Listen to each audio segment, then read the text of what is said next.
All right, let's go ahead and begin. Shut up. Hello, everybody. Welcome, welcome, welcome. Yeah, I accidentally copied the ad alert. So whenever, as a little behind the scenes, whenever I go live, I specifically do a go live on mine and then also on Squid's. So I did a little fucky wucky today. Hello, everyone. Welcome, welcome, welcome. How are all of you fine nerds doing? Let me say hello. Hello, nobody. Hello, Matthew. Hello, the real evil Steve. Hello, Chieftain. Congratulations on your first. Hello, Cement Pinata. And hello, Blanc over on the YouTube side. Howdy, howdy, howdy, howdy, howdy, everyone. And today we are going to be doing. We painted yesterday. I'm painting today, and I don't know. I'm still trying to figure out what the fuck game to play for next Tuesday. I'm still thinking about that, so that should be interesting.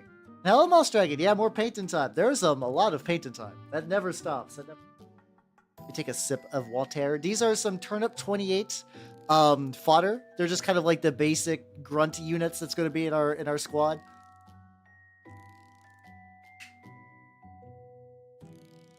Oh yeah, all the listen, the best part about Turnip28, the setting is cool, the mechanics are fun, but the helmets.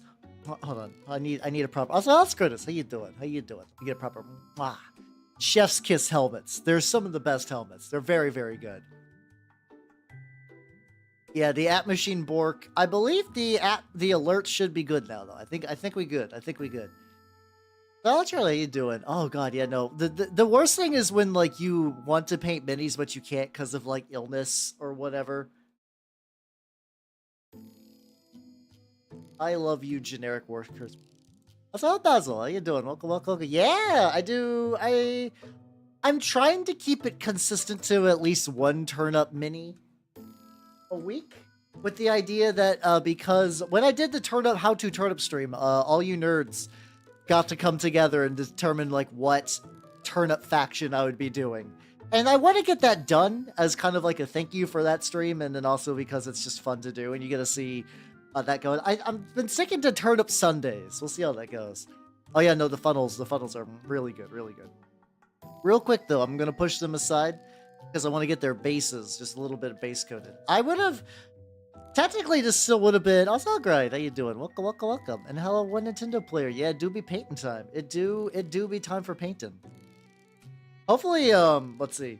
I was initially going to airbrush today, but I needed to run some errands, including. Ooh, so remember how I said that I would go to my local store to check out their like how do Warhammers for babbies.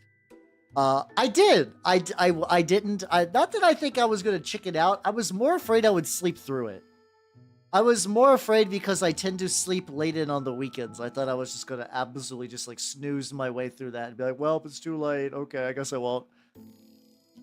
And hello, H, how you doing? Can you eat that? Yes, I can. Do I want to? No. I mean, technically everything is, what's it called? Everything is edible if you don't mind the hard enough crunch, you know? Oh, Shadow, how you doing? Welcome, welcome, welcome. Dabbing on their stuff. Yo, fuck yeah, let's go, let's go, let's go. Very nice. Love some air-ins. Yes, I flew. I flew in my wonderful plane. How you doing, H? If you do not know me, I am Howard the Mimic Elf. I'm a miniature painting Vtuber of the Nurgle and Skaven variety. Today we're doing Turnip28, and I'm thickly applying some, like, dirt to these bases. Gelatinous cube. Ooh, fuck yeah, let's go. Oh, you're getting all the dungeon classics. You're getting all the dungeon classics done. Fuck yeah. The only thing you're missing, I love Otyugs. They are ostensibly not the most exciting monsters. They are monsters that live in sewers and eat shit literally, which sounds weird to be like, how? Why do you like that monster? It's because like it's a nice low-level fun monster. They're technically intelligent. So like you like a city can bargain with them. You can like the PCs can bargain with them. They could technically be a functioning member of society. They are a cool aberration type monster. And the thing is too, that's the only one, unless you can think of another example. Doing some Thingiverse stuff. Hell yeah, let's go. There's a lot of good shit on. I don't use Thingiverse a whole lot. I usually stick to cults if I need Warhammery things, and my mini factor if I need anything else. Nurgle doesn't eat shit. They just make you shit yourself to death. And are just gross lads in general. They don't eat it, usually, I think. There's, as far as I'm aware, there's no canonical shit eating in the Death Guard. But anyway, but the thing is too, like yeah, legitimately the Altia could be paying taxes. But also, like I said, there's a lot of cool D&D monsters that are like and notoriously high level. Like the Beholder. The Beholder's on the fucking box. Like you see the Beholder and you're like, wow, I can't wait to fight that iconic D&D monster. And then you find out that it is like an incredibly stupid high level. Like the CR of like, I don't know what the 5th edition one is, but I want to say like 3.5 is like somewhere in that like 13 to 15 range. And at least around that time, Wizards of the Coast did a survey and found out that like most campaigns end at level 12. So you're not gonna, it's very likely that despite how iconic the Beholder is, an infinitesimal number of people have probably fought them. Arguably outside of video games, most people would not fight Beholders. How you doing, Ars? Welcome. How you doing? Wait, the Altag, or do you mean the fuck you're gonna make your party fight the Beholder? Which is, I mean, to be fair, they have made like Beholder variants, like Observers and shit. That's like, those ones you could, in theory, actually fight. Those ones you could actually fight. Yeah, no, they're very powerful. I mean, they're cool. That's the thing. They're cool for being powerful because, like, you hear about the I-beams and the anti-magic and whatnot. And they're fun monsters. Like, if you do nothing with D&D specifically, there is a book from 3.5 called The Lords of Madness. It is, technically it has like monster mechanical options, but I think the big thing that comes out of Lords of Madness is it has like really cool like psychology profiles and like physiology stuff. Shuts down anti-magic. Huh. Oh, it shuts down with anti-magic. Oh, spicy. Oh, so wait, you're just gonna destroy them, or I assume you're using like a much lesser variant? Fuck yeah, let's go. Have fun with that. By the time my group got going, we stopped playing D&D and we switched to Pathfinder. And like, so I've actually never got to play with or against a Beholder in any D&D game that I've read. I think really when it comes to like D&D, my experience is 3.5. I ran a little bit of 4th edition. I've played 5th edition, but I've never actually ran it. How's that, Rufus? How you doing? Welcome. I'm painting some Turnip28 fodder. I'm doing great. Oh yeah, I was about to mention. I'm multi-tangenting myself. This is why I'm now under the just chatting, because I do nothing but tangent forever about boomer shit while I paint little dirtly dudes. But I went to my LGS today. I went to my LGS for this like how to Warhammer 40k thingy. I do be yapping. That's a very Echo did a very good job with the yap. I went there and like I generally know the basic idea of Warhammer. I know like all the different like I can read a stat block and understand what a unit's supposed to do. And I basically know the rules. There's like a couple of like weird one-off things where I didn't realize how charging worked for like who fights first in combat. That was a little new to me. And they didn't really do like a demo game so much as like the guy had like some like space wolves and some world eaters and was like doing like little mock battles. But I met a bunch of other new players who are going to be in the area, and it looks like they're doing some slow grow leagues. And your lad, oh my god, I showed the people my models, and it's a fun feeling when you roll up and your models are like like probably way on par than the store's like default models that they stream with. And I was like, everyone's like, oh, these are very, very cool. And I was like, thank you. It feels great. Got Battletech minis. Yeah, let's go. Oh god, all my Battletech minis are sitting in a similar box, so hell yeah for getting yours going. Mine have not gone anywhere. Got yourself some. Let's see, got yourself some. Preparing yourself mentally. Okay. Fuck yeah, let's go. The reason I have to check is for some reason YouTube on my end decides to put like a little, like I think I can heart something. Hold on, I'm gonna try something real. I've never hit this button. I'm gonna hit a button. All it does is make a little smiley face thing. Okay, why is that here? Why is that on my side? I don't understand. One night. Ooh. Yo, let's go. Honestly, having the option for custom clay minis sounds like a fucking blast. You should definitely get like a whole bunch of them. As a wonderful service you have access to. Oh yeah, I have a tool cart that's from like Michael's or like a Hobby. No, it's not Hobby Lobby. I know Hobby Lobby is a shit company. So like I mean, but I don't specifically like not go there. They are just mostly dead. Like I've seen Michael's basically replace it entirely as like this is the craft store where you buy the craft thing. And I don't know when that switch happened, but I've noticed it's very consistent. Maybe it's a regional thing? I don't know. I actually don't have like a good answer for that. Your party does need exactly. You did need a designated little guy. Absolutely. I have one of my turnip toffs, like the leader units, as a little guy. Like I specifically took him in the 3D printer and I squished him down to be about like half height. So he is my designated little guy. Yeah, we're sticking also with the theme of the other dudes too, where I'm trying to make everybody armor, green robes, like a little red like ascot kind of dealio, metal helmets, you know, wood color for the guns, stuff like that. This is a very simple paint job. But my neck of the woods. Oh, okay. Oh, across from the mic. That's a bold move.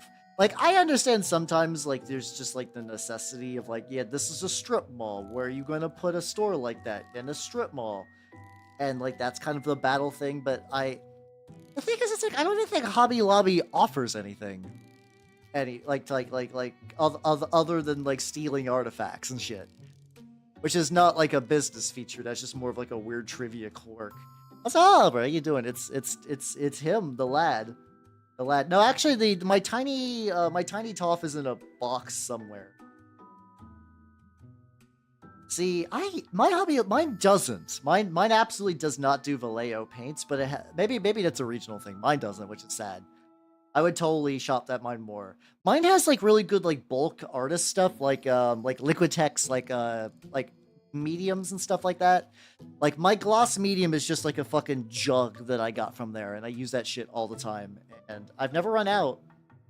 I've not run out. Like that's a nice thing about like, because miniatures are mini, like this is gonna sound like the dumbest shit ever, but hear me out. Like a lot of art supplies are built with the idea that you are using a goddamn full-size paintbrush, and that you're using a little brush like this for maybe just like a little bit of a tweak. Like just doing a little bit of touch-up work, you know? But like, that means when you buy like acrylic medium, you get like a fucking jug for like 10, 15, 20 bucks. And that shit will last you basically forever. Like, I need to get some, apparently there's a really cool way to make melted snow, where you take like a powdered snow, like texture thing. I'm probably gonna get some AK Interactive snow sparkles for that, but I think I also have some leftover snow from like older projects. You basically take that and, oh, hold on, we got an ad break going on. I'll explain my plan after that while I continue. Lad. Hobby Lobby to British Museum ceiling art. I mean, yeah, absolutely. Like, not a lie. People don't know Hobby Lobby has stolen. I think they're basically because like they kind of have like a very like Christian bent to them. So I think they were. It's been a while since I looked into this. I think they were basically stealing like kind of like roughly biblical artifacts out of the Middle East and be like. They were, the thing is, as far as I could tell, they weren't like putting it in their own museums. They were just kind of putting it to like a private storage thing where like nobody could touch them. But like I said, that's as far as I'm aware of how that went. You guys are. I technically got a bunch. I was only gonna do a couple, but if you're in the rate of these.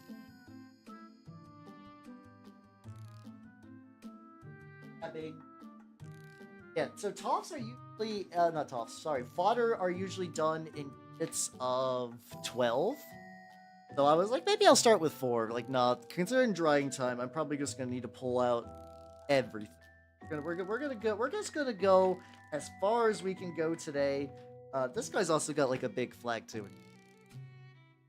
All right, we got the lads have been assembled.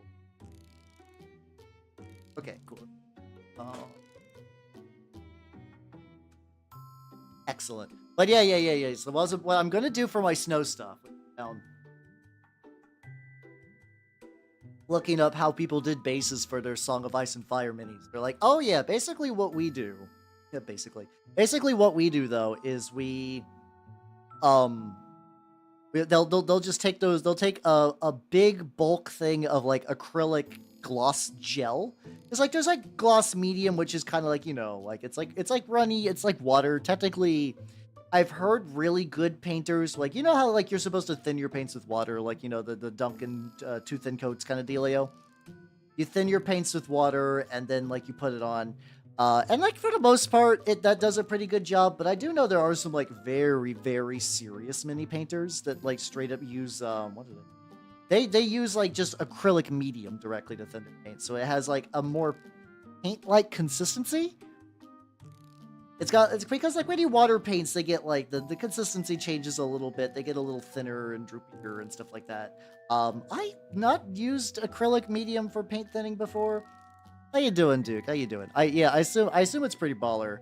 Oh yeah, they do. Games Workshop does have that like you can buy Lamia medium. By the way, don't do that. Don't buy Lamia medium. Like, yeah, get the Vallejo medium, get Liquitex like medium in bulk. You got options. I've also apparently heard that like, what's it called?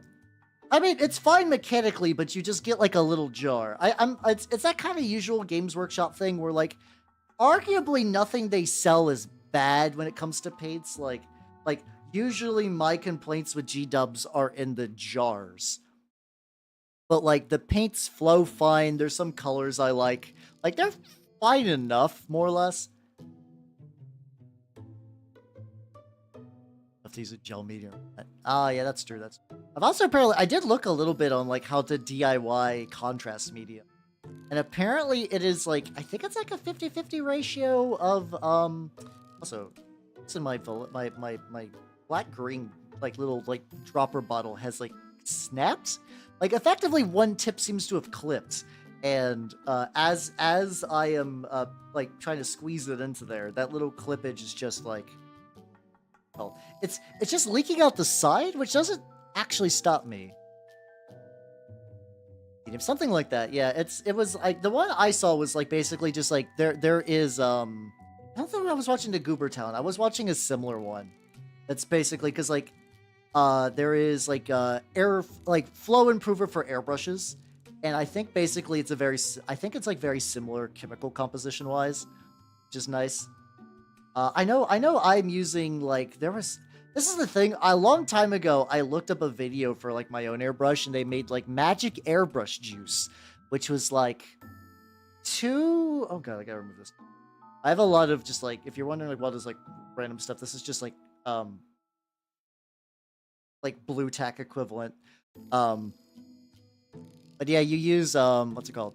I think what I do, I think mine is like 2/3. Yeah, exactly. That's what it is. Yeah, that's what that mix is. I think it's like 2/3 thinner, 1/3 flow improver, and I just kind of whenever I airbrush, I just squeeze a couple little drops of that in with the paint and stir it up with my big mixing brush, and it goes pretty good. It goes pretty good for the most part.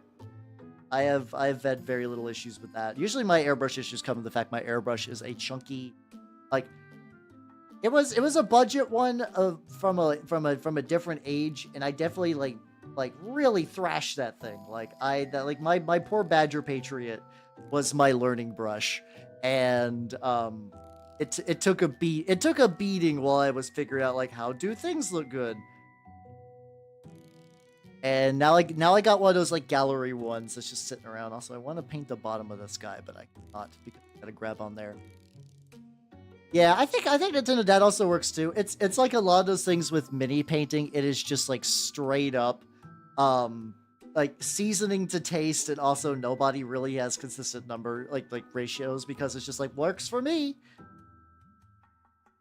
Yeah. So the nice thing is I do got the compressor. I got a cheapy Amazon compressor. It gets a little hot and it's loud as shit, but like I don't care.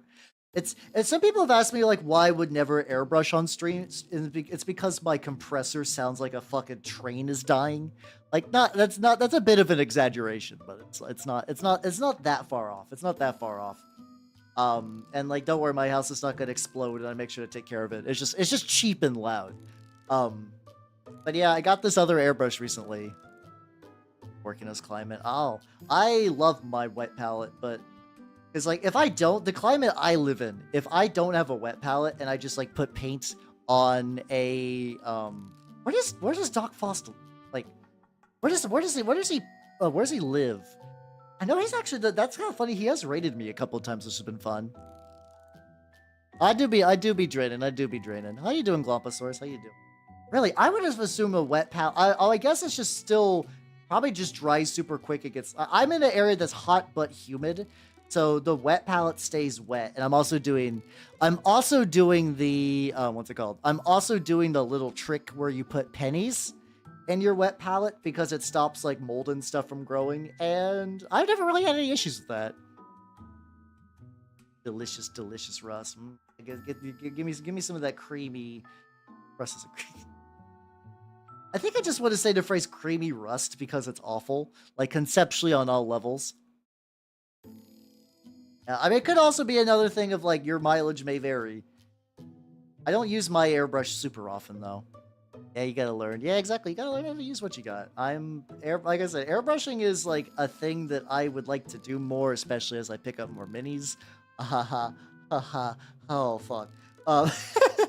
But for reals though, like I do want to do it a bit more. It's pretty nice. I drink like a half gallon. Oh god. Oh, that must have been like real fucked up shit. Also, how you doing, Bunny? How you doing? Welcome. Oh, that must have been some very interesting tub staining, just like orange and red. Bottle that up and put it on your minis to get that little extra Nurgle texture. Siege work. Also, maybe that person does use it a lot. I guess it doesn't really matter about the use. I guess as long as you use it like a little bit. But yeah, go wet that pallet, go wet that pallet. It's okay. Take it, do it. You gotta do what you gotta do. I'm curious. I'm gonna look them up. Siege.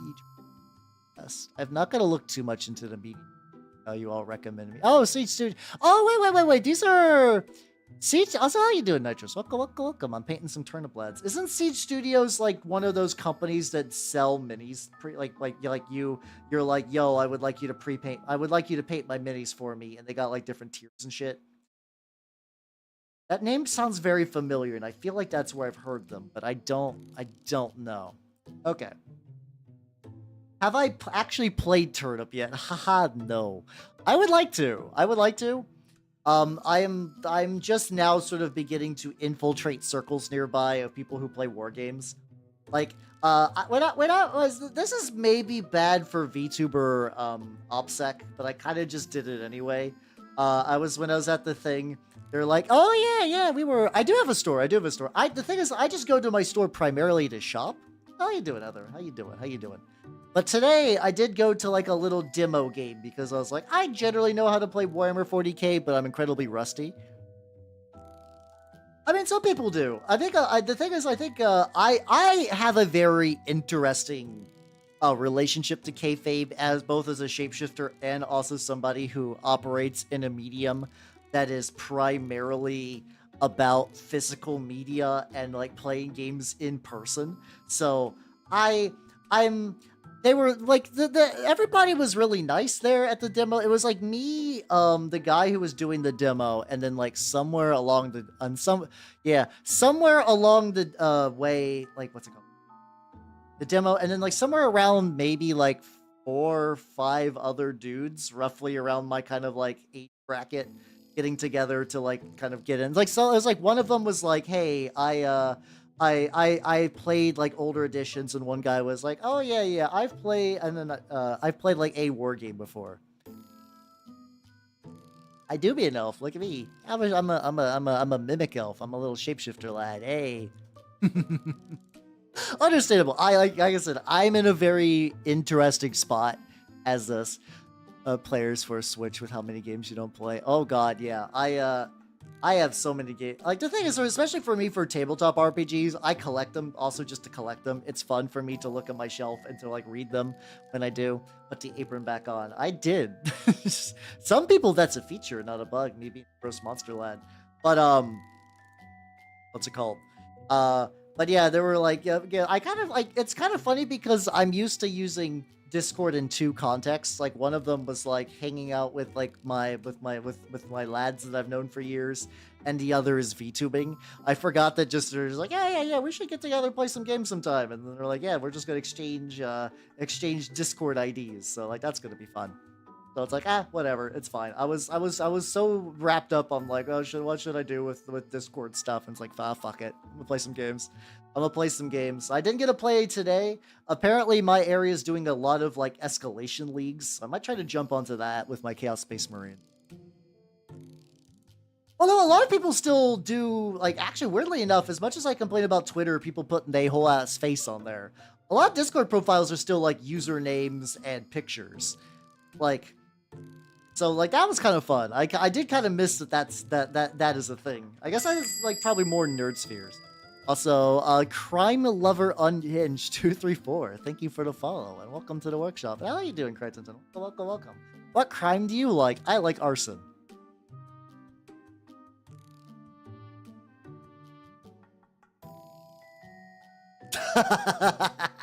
I'm kidding. I do like some true crime stuff, actually. Just doing a joke. I like arson, war crime. Nice. Excellent.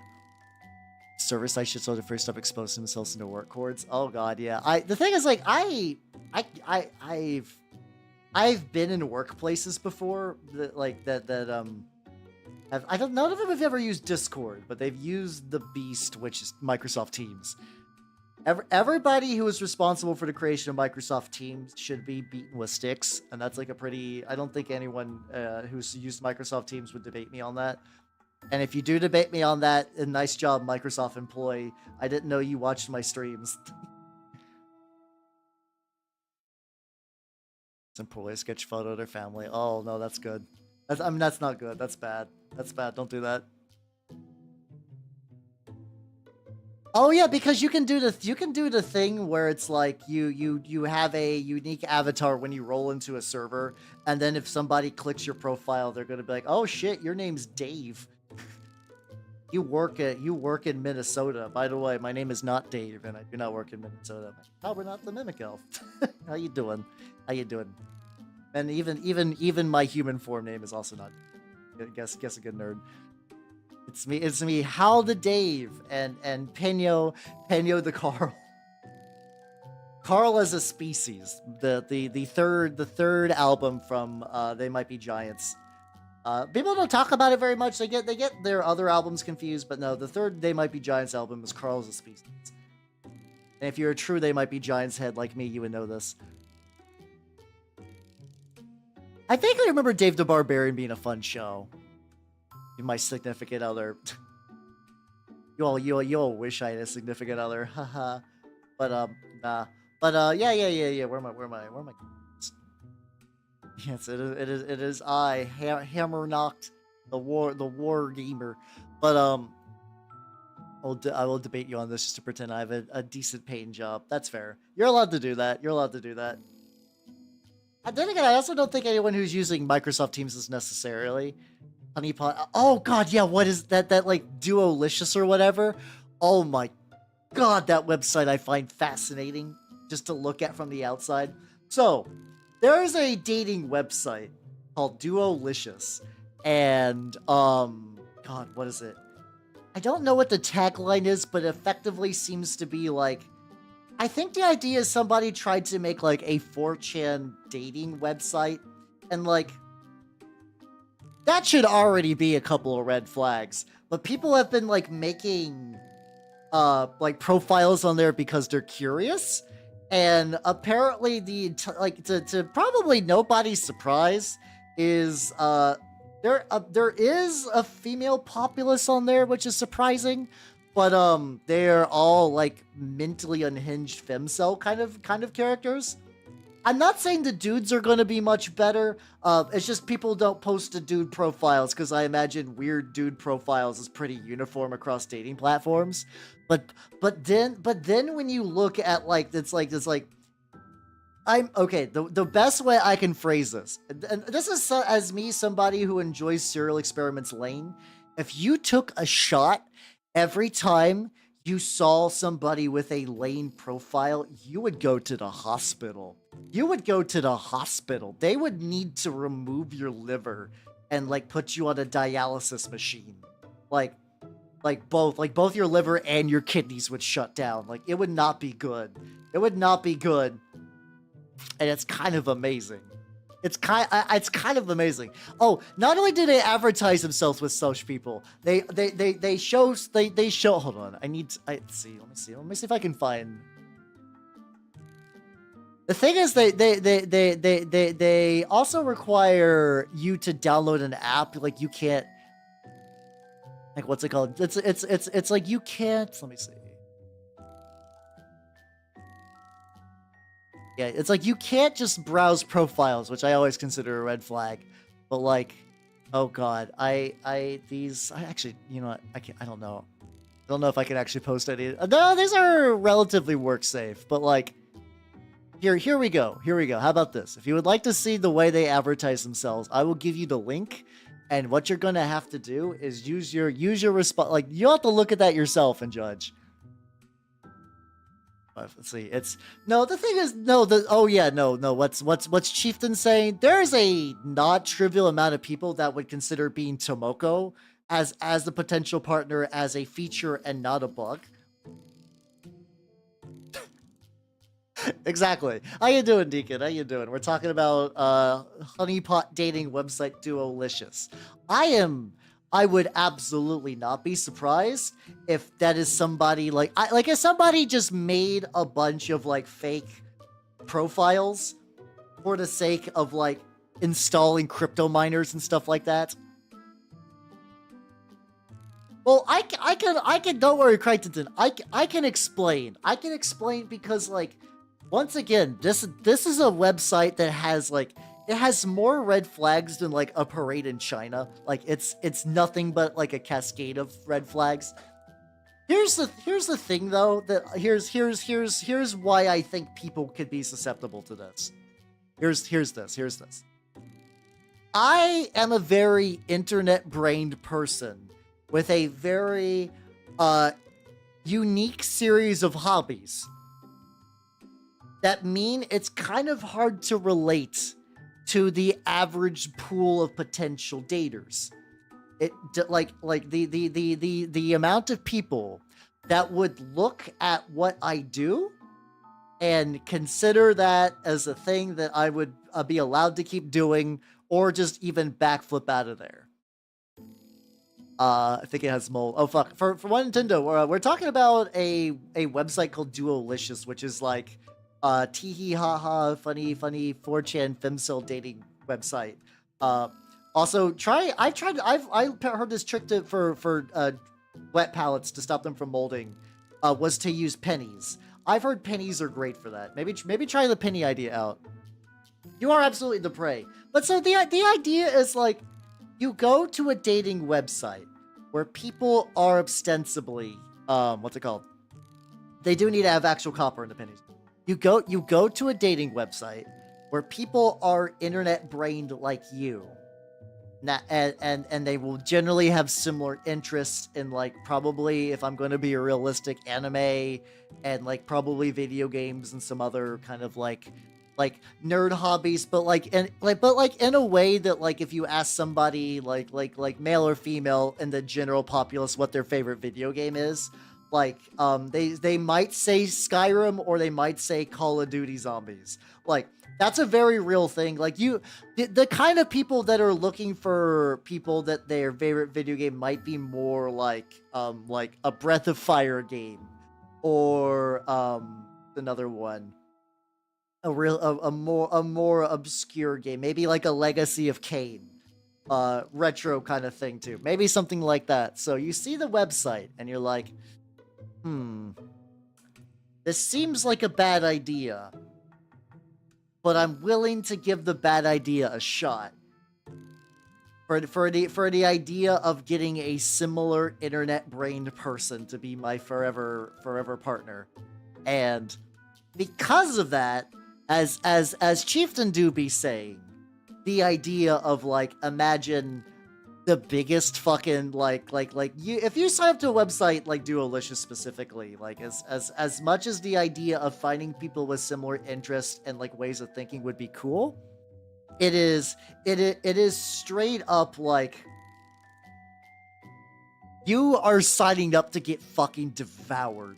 It is a website where, like, you basically say it's a combination of several things. Also, am I?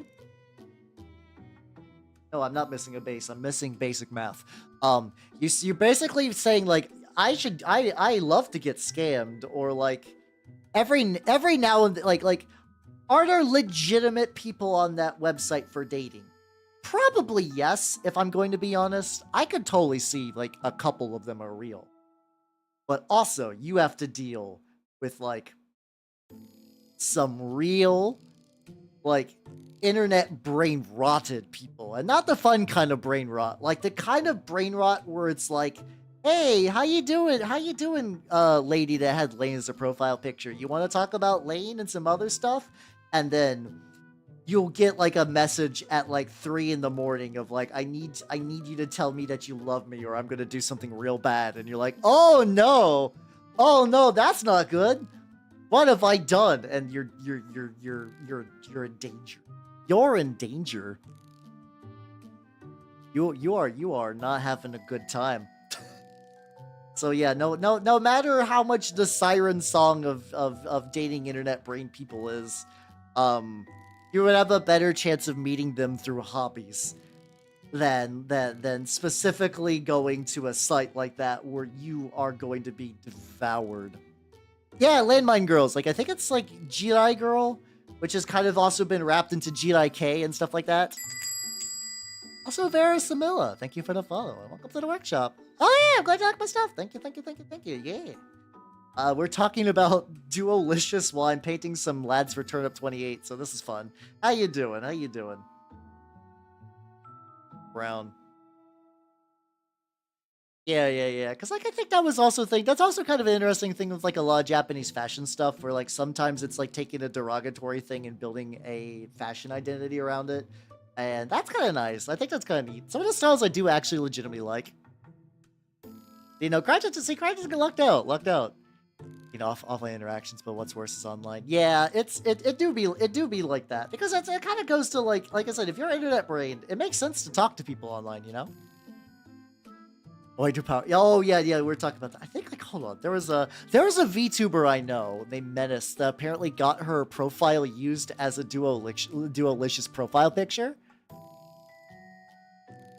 There we go. Menace Mamaki. Let me see if I can find that picture.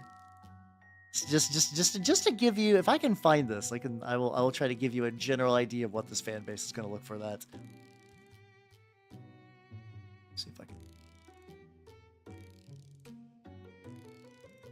If this is another one of those like things, if I cannot find this in like a very short amount of time. Oh, there we go.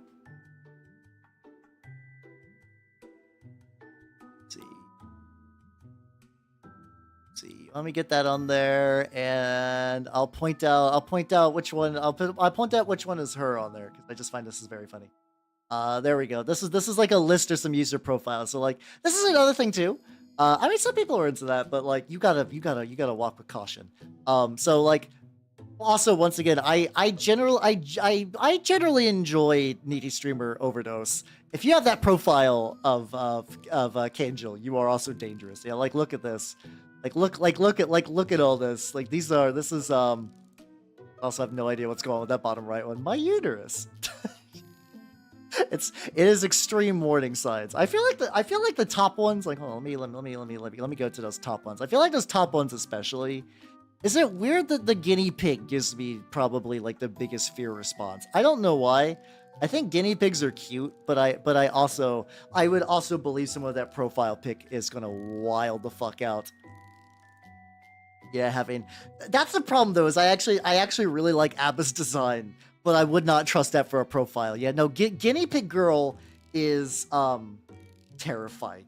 Like you know, one of those things where it's like the predator is hide in plain sight. Yeah, exactly. It is funny. As a juxtaposed thing, you are right that it is very amusing. I do find just like the little guinea pig, like I've had a guinea pig before. It was named Guinea because I got it when I was a child, and I was not the most creative with pet names as a child. I don't know. I named, let's see, I had a cat named after a black belt I knew because it was black and white. I had a guinea pig named Guinea, and I had a lizard named Leaper. Leaper lizard's not too bad, but yeah, no, guinea to guinea pig is like it is amazing that I'm able to like, you know, function in society with a name like that. Yeah, nature's work. Yeah, exactly. Yeah, actually, I would agree. If somebody is like, let me see what their age is like. Okay. If somebody was like, which one do you think would be the safest to date? First of all, fuck dating. Like, why would you date an 18-year-old? That's already a mistake. That's already a mistake. I guess Pearl. If I had to choose, it would be Pearl. One, she's the oldest, so that's a little bit of a benefit of the doubt, and also Judge Ito Pokemon is rad.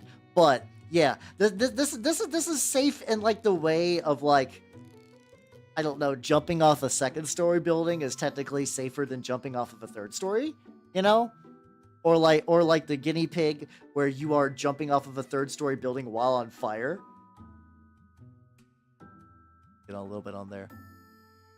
No, we're not looking up Lovecraft's cat's name. We know.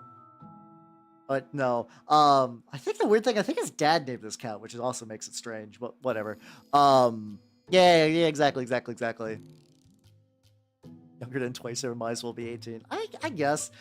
I will say this kind of person that would do these kind of profiles, I am aware that they exist online, but they're never like, they're usually not in spaces that I occupy.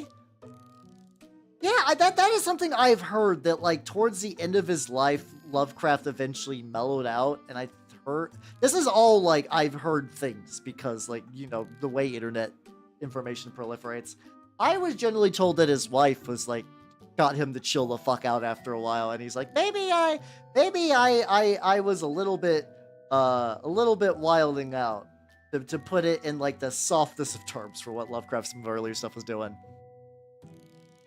Yeah, so I'm glad. If that is in misconception, that's a bit of a bummer, because I like the idea of somebody who's like, oh no, I was a piece of shit, and I got over it. That's a very uplifting story to me, you know? Like, as much as I like these stories of people who are nice and stayed nice forever, I like the ones where it's like, oh god, no, I was awful. And then I realized I was awful, and I apologized to the people I was awful to, and I tried to like, I don't think he like did anything to fix things around, but I think that level of self-awareness towards the end of his life was like, at least that's a nice idea. Like I said, I don't know if it's true, because I've never really like sat down with a Lovecraft documentary or like a book of his outside of, I feel like I've read some of the stories before, but I don't recall that. I do, one of these days probably should read some of them. The one that I really want to read is the air conditioning one. The air conditioning one boggles my mind that it exists, and that's why one of these days I really read it. It's like a story where like being in front of an air conditioner just turns you into a pile of goop for reasons. And I love that. Yeah, I'm sure. Yeah, exactly. I think it's just kind of like a really emblematic of like, he is afraid of everything. And it's like, including air conditioners. Air conditioners are scary and new. So he's like, oh no. Those devil devices that make you cool, clearly they must turn you to soup. That's the only way I can rationalize it. That's all the happy Croxagore. How you doing? Yeah. Well, I think some of it's typical pulp. I also think because he was raised in like a weird, isolated New England city. Like I said, I'm pretty sure that that Lovecraft's, like, this is also more information that somebody might need to double check for me. I think his cat was named by his dad, so I have to imagine there's some like weird intergenerational baggage happen. How you doing, Happy Croxagore? Mortal through men need to be in a cool. So he basically kind of did like the Mr. Freeze thing. I'm not that Mr. Freeze was like immortal per se, but it's like he created a circumstance where he needed to be chilled out at all times, or else he would slurry. Okay, that still sounds like a fun story though. I'm not gonna lie. Sounds like a fun story.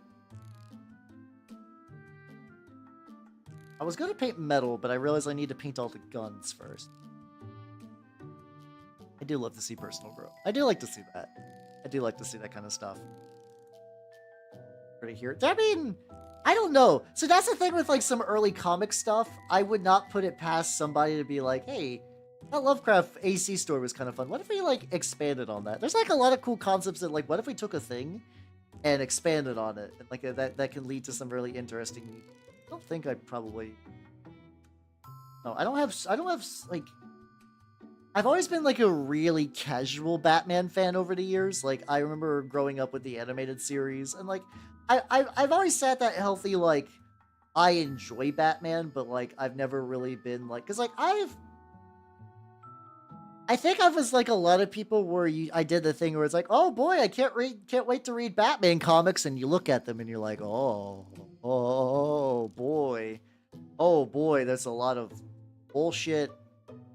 And I do, so like when I read Western comics, I usually read like the more self-contained ones, like the Meta Barons or like Transmet or like Sandman, stuff like that. Mouse Guard, you know? That, like the kind of stuff that like ends and has an idea. Then again, I think Sandman got fucking milked super hard, so I don't know if that really counts, but I think you can at least read the main Sandman story, which I have not gotten a chance to finish yet. You can at least finish it and be like, whoa, that was a cool story. Do I wish to engage with Sandman? No, but this is like a complete thing that's done and has a resolution. Oh god, so yeah, he was okay. So he was really huffing the intergenerational baggage then. Oh, okay, wild. Oh yeah, no, I don't even think that's like a hot take, Croxagore. I feel like if you asked like your average person on the street who has the best rogues gallery, I do believe Batman. It's like the Joker is kind of the archetypical like. This is my rival villain. Like I think most people are pretty down for that, and even though the DC universe, like the cinematic universe, they kind of like fucked up super bad. I still think overall people are generally in agreement that like the Joker is like a very strong villain, you know. Oh yeah, no, there's a bunch. Also, Arcana Plagues, how you doing? Welcome. Oh yeah, no, crossovers are very fun.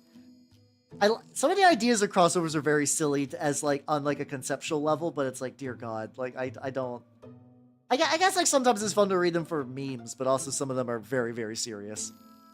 Yeah, I know them. The guy who finds crime funny, wouldn't that be fucked up? The Jared Leto comic. Did they ever do? Oh God. So there's been one very active moth in my room, and it's been fine, but every now and then it'll just go like noom out of nowhere and just. I think it's because I lit 2 gigantic lights, so the moth is like, "Fuck yeah, let's go!" So if you just hear me go like Jesus and like jump backwards, it's because I got startled by a moth. Just letting you all know. Yeah, Batman. Part of me is afraid to watch old episodes of the Batman the Animated Series because I would not be surprised if I would not be surprised if a lot of those don't hold up. Like not that they would be like ooh, this is not the modern sensibilities. More like a lot of this is filler, and I just remember the good stuff. That's usually the thing that stops me from picking up old media. Like I have a very fun memory in my brain of I like a good idea of like I remember liking Beast Wars growing up. Beast Wars is very fun. It was Transformers, but what if Transformers but animal? And also, like, they lived in, like, a weird, like, jungle forest thing. Also, Mrs. Thank you for the follow. Welcome to the workshop. How you doing? Yeah, I'm a little worried about that, too. And I'm a little, how you doing, Illusion? How you doing? Welcome. It does hold up? Okay. I don't know. I'm getting mixed signals. But yeah, my boy Rat Trap was great. I love that old like super like reboot pre-rendered style, like, or even like some old video game magazines would have like these like really chunky pre-rendered graphics. I love those visually. I totally fucking love those. Really? Oh, okay. So never wait. So wait, it oh, so you say it just never got stuck on a bunch of long arcs because it was supposed to be more serial. Okay, that doesn't sound too bad. I would rather something that has shorter arcs and like the same way. Oh God, wait. Sorry, I read Beast Wars Reboot, and I do remember that at one point there was a Beast Wars Reboot. Everyone looked awful. Everybody looked awful in the Beast Wars Reboot. It was like, I think I've showed Rat Trap before from the Beast Wars Reboot. And like, this isn't like a new modern reboot. This is like a reboot from like many years ago, and it still looked like shit. Oh, I can see a lot of his early Superman shows were cheap as fuck. I also have to imagine the original like X-Men animated run probably has similar issues. Something that I would really like. So I watched a lot of Batman the animated series. I never watched a lot of Justice League Unlimited. I never really watched the Justice League version that was done by like Tim Bruce and whatnot. But every now and then I look up like effectively like episodes and clips of The Question, which is a character that I just totally missed out on as a kid, but goddamn do I love The Question as an adult. Maybe it's because I do enjoy some like conspiracy things, and like The Question is a very fun take on that kind of era of conspiracy theory. Like I said, it's that kind of era that like Deus Ex operated in, you know? I was like, oh, it's just some troglodyte potato. I agree, potato. Oh yeah, no, I enjoyed Batman. I enjoyed Batman Beyond too. I did enjoy Batman Beyond as like a on like how to do like if comics were like Batman Beyond style where they just retired a superhero but made them like a mentor for the new generation. I know they've done that before, but like if that was more of a regular thing. But yeah, everything with The Question I've seen clip-wise is really good. They also got the guy from Reanimator, Jeffrey Combs, I think was the one that did the voice, and I'm like a very casual Jeffrey Combs fan where like I don't seek out his stuff, but every time I see a movie I'm like, hey, it's Jeffrey Combs, fuck yeah, let's go. Have your next session. Ooh, fuck yeah, let's go. I've looked a little bit at Wrath and Glory, and I've never ran it, but I do own a lot of books because I got it from Humble Bundle. They seem pretty neat. I'd be cool for the madness, just keep it like, like relatively succinct, I guess, is the general, typical Twitch chat rules. Wasn't the ideal for Richmond? Maybe? I don't know. I have heard that apparently the X-Men 97, like the new series, that's what a lot of my like nerd friends that are like into very general nerd stuff seem to be really jazzed for X-Men 97, which is like, I'm sure it's good, but like that doesn't get like hearing that they liked it doesn't give me any real strong like pauses or negatives about like whether it's any good or not. So I'm like, oh, that's probably a show. I don't know if I'll ever watch it. I don't know if this endorsement means anything, but who knows. Question, oh, there it go. Fuck yeah. It's the Question's so fun. He's so fun. I feel like The Question is like, I wasn't The Question. I could be wrong. I swear he might have at one point actually been a Batman villain, but he is kind of like what if Batman was actually a detective? And I feel like that's kind of what The Question nails. Is like, what if they followed through on the idea that like Batman was like, Batman has been like a detective at times, but he's kind of got that Bat God thing that he's had forever. That like, that with enough prep time, Batman will wreck any situation, and he's got all the gadgets and he's got $1 billion. I like The Question's version of a very similar, like, what's he got? He's got the same power set, aka just brains, and he can punch a guy real good.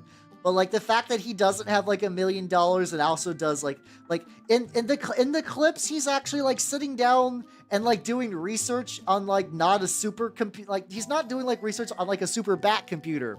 He's doing research on like he's doing like microfiche kind of research, which I like. I like that a lot. Does he become more pulp noir? Kind of, yeah. I mean, there's also like a couple of like old Ditko stuff that I think if I want to dive into that level of pulp noir, like what's it? God, was it? It's like there's like a noir. Jesus Christ. Once again, you can kind of tell where I was raised, where Nor was sort of more like the way you pronounce that, which is wrong, and I hate that lingers in my brain. I've never actually watched a whole lot of Martian Manhunter stuff, though. He's one of those characters that, like, in my brain kind of sat around that, like, Aquaman level. Like, he's a guy. He's there. Sometimes you bring him along on a mission, but from my understanding, he has actually got, like, a lot of cool shit going on, and I just don't think later stuff ever really utilized him in a very cool way. Just sad, because he seems neat. Noir. I love Vesper Noir of the Hollow Lives, the Hollow Stairs.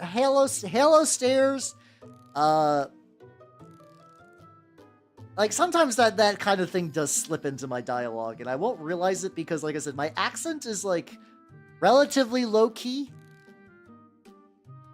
running the sea. Yeah, I know Aquaman now has got stuff going on, but like, you know, that was kind of a thing for years where people like, well, what's Aquaman going to do? Talk to the fish. I feel like that's died down a little bit because people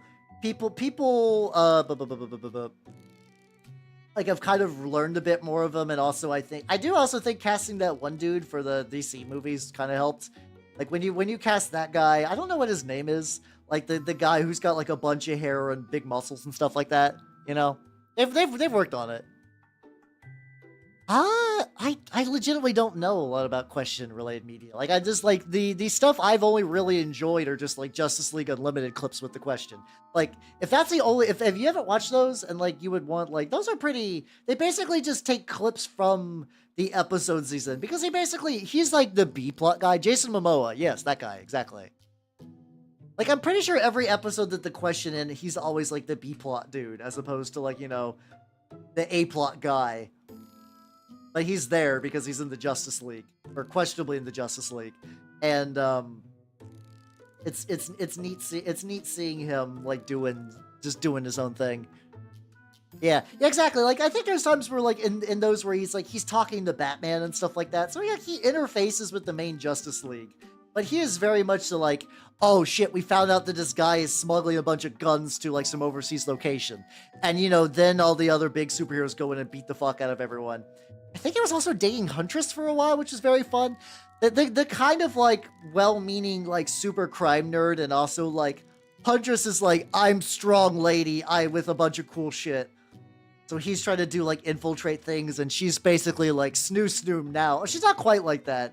She's an intelligent lady, but, like, she's very much like, I like you, little dorky man, and he's just like, I am doing crime research, madame. Please, I am looking at microfiche. I have no idea why you are bugging me right now. She's kind of, I think originally she was just kind of like, what are you doing, dork? And he's like, I'm finding out shit. She's like, oh shit, you are finding out shit. I don't know. I don't even know what the question is doing in, like I said, let's see, what's it called? I'm having two separate thoughts at the same time. I hate the modern comics industry, and considering how badly that it sells, I can't imagine I'm the only one. That's kind of thing too, where it's like the IPs are valuable, but like there's just something magical about how mismanaged everything about comics are, where it's like they're convoluted, you don't know where to start, they're wildly out of sync with anything you would know about the characters, both from the movies and just from like general like pop, like the idea of somebody who's like, I like Batman because Batman's cool, I want to read a Batman comic, and then they saw like Bat Metal, which is like, there's like this, imagine if Batman was the Joker and also had a bunch of Robins on a leash. You're gonna be like, what the fuck are you talking about? What the fuck are you, what is this? What is this bullshit? What continuity are we on? Or like oh god, the fucking Spider-Man Mary Jane thing. I learned about that like within like the last couple of months, and that shit is wild. Like, do you guys know about that? Do you guys know about the Spider-Man Mary Jane thing? That's not a great job. How you doing? Yeah, there's a lot of similar named characters. Usually that's for like the Flash and stuff like that. But basically, no, it's not the spider semen thing. That's fun. That's kind of funny, actually. Yeah, everything about the Batman in the last feels weird to me. But basically what happens is, I might be getting some of the details wrong, so Ranchero, as you're weeping, can you feel free to correct me? There was a comic issue where written by some guy, and like the idea was like, I believe it was Aunt May was either sick or like dying, like she got shot by a villain. And like this is a time where like Peter was together with Mary Jane, and like he's like, what am I gonna do about Aunt May? And like he's approached by like a creepy little girl, and he's like, that's weird. And I think that's what it's called. Something like that. He basically gets approached by someone, and then like Mephisto, like, you know, like the I am the devil kind of like Marvel character shows up, and he's like, yo dog, here's what we're gonna do. Here's a little plan I got going on to save your precious Aunt May. And here's what's gonna happen. I will save Aunt May, and apparently also too, that's weird because in the comic, I'm pretty sure he went to all of his cool superpowered friends, and they were either like, "Sorry, bro, she's just gonna die," or like, that just didn't happen. Like, I've heard somebody propose, yeah, I think he went to like Mr. Fantastic, and he said like I couldn't do it. And I've heard people say, "Oh, is that a Civil War consequence?" Okay, I didn't know she was shot in this context. But basically, like, I'm pretty sure everyone's like, "Sorry, we can't save a dying old woman of a gunshot wound," which is like, yeah, no, you can. Like, if anything, you should be able to roll up to Doctor Doom and be like, "Yo, can you save my wife?" And he'd be like, "Yes." Can you save Aunt May? Like, "Yes." And I will do it just to spite on Reed Richards. Fuck Reed Richards. I'm Doctor Doom.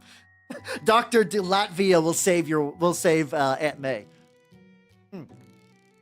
Anyway, I'm looking for a paint that I set aside as well. So if you're wondering why I'm stalling a little bit. So basically, Mephisto's like, "Okay, I will save Aunt May, but you must give up your relationship to Mary Jane."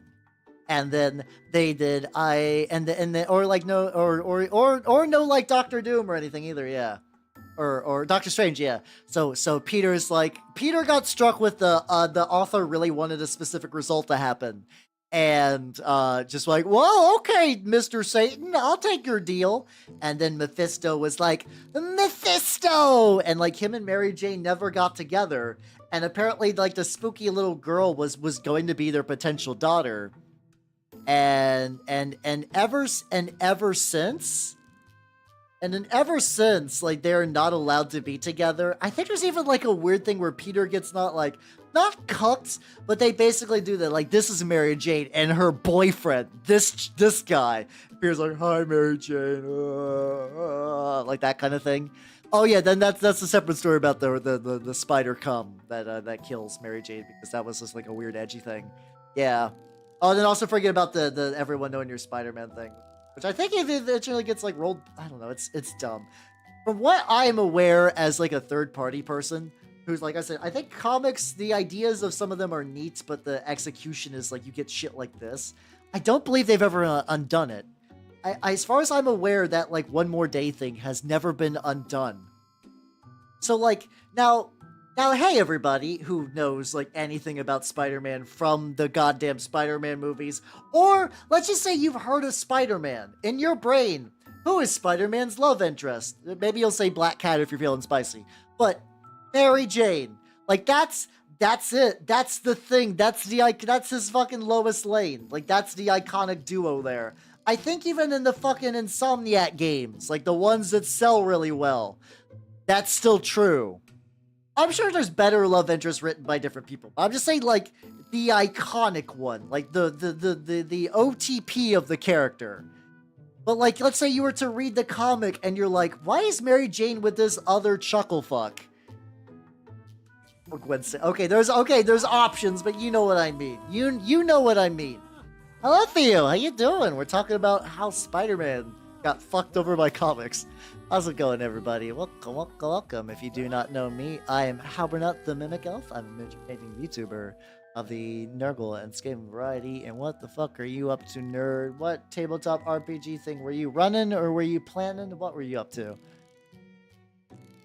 It has to be down as like I've no. Oh god, I hate that. Like that's another thing too. Like there's been some neat like implications of like Peter Parker as like a little scientist dude, or like he's like a smart guy in the comics generally. Like he made the web shooters and stuff because like he didn't have the bio web shooters, I don't believe, until the movies. God, I hate that shit. It's so bad. It's so bad, and it's like dumb, and I legitimately wonder why nobody is like overwritten that. Like nobody's been like, "Hey, you know what? That's dumb. Maybe we should not do that." Huh? Maybe we shouldn't do that. Maybe that's a stupid decision, and we fucked up. You have any idea? I mean, yeah, I know Peter. Like I know Peter gets fucked over in a lot of comics, but like there's like the usual level of like you are a superhero and you get fucked over in a comic, and then there's like the Peter Parker gets fucked over in a comic. I like it when the quip boy is like, so here's the thing, I don't like Marvel style quips. I'm okay when they're on quippy characters. Like when that is like, when that is the character, that's fine. Like Deadpool never upset me. Spider-Man, I kind of liked how he was a little jokey and a little poking fun at his foes. But like, it's that kind of thing when that's used for literally everybody all the time and no tension is ever allowed, or like serious characters don't exist. That is the shit I despise. Yeah, exactly. Like Gimli knows how to be serious, but every now and then you'll get the toss me, like that kind of thing. Like that's fun. When Scorpion, he dies in that one. Honestly, I think at this point, Peter Parker dying would be probably the benefit. No, because then again, that's how the Spider-Verse movies go down, I guess. I guess on that one, yeah, you get the main Peter gets to die, and I guess he gets freed from his mortal coil, and then you get the alternate universe Peter that has a fun time.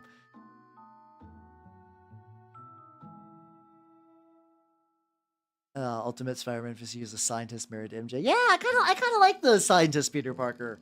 I don't need him to be a down on his luck Daily Bugle photographer his entire life. I'm okay with that change. Or like, I think there's been a couple of iterations of like, I also think high school Peter Parker makes a lot of sense. I actually do like usually I'm kind of whatever on the making younger versions of superheroes. I think like, I wouldn't want to be the main one, but like high school Peter Parker is legit too. So I have not watched the second Deadpool movie. I have been shown the Deadpool movie trailers with Wolverine, and like, as somebody who watched the original 3 X-Men movies and then like the funky time travel-y ones and stuff like that, I didn't watch the Dark Phoenix one, because that was bad. No, I watched the Dark Phoenix one from Fox. I didn't watch the newer one. I feel like they keep trying to do the Dark Phoenix saga, and it's just really stupid. What's it called? I also have not seen Far From Home. I haven't watched any new superhero movie. I don't care. I'm very burnt out on superheroes for the most part. Outside of like, I like the idea of cosmic Marvel. Well, that's kind of fun. Like, I might see Guardians of the Galaxy 3 if or when. I think it's confirmed to be. I don't know. But yeah, so I saw Hugh Jackman that, look, oh, I see what you're doing here. And they put him in the yellow costume, kind of like, aha, Fox wouldn't let us do that. But I was like, okay, this generally seems like pretty, the idea, I'm less hideously like bored of this idea compared to a lot of superhero movies. I'm like, okay, this could maybe be good. It probably won't be. Madison becomes the surrogate dad. Yeah, exactly. But no, we want pictures of Spider-Man, like the memes. We want the memes. J. Jonah Jameson's everyone's dad, except for in universes where he's not everyone's dad, and you're like, oh god damn it, motherfucker. Oh yeah, Apocalypse was the one with Peter Dinklage in it, right? Where he was the one that made the Sentinel bots. I was like, that's cool. I'm glad Peter Dinklage got into him. I generally like Peter Dinklage as an actor, but because of his typecasting, it's kind of hard for him to pop up and stuff. So I'm like, oh shit, Peter Dinklage, let's fucking go. So yeah, sophomore year in Anna's fan club. Let me get these little peg legs, and I will get you fucking ready for that. Oh.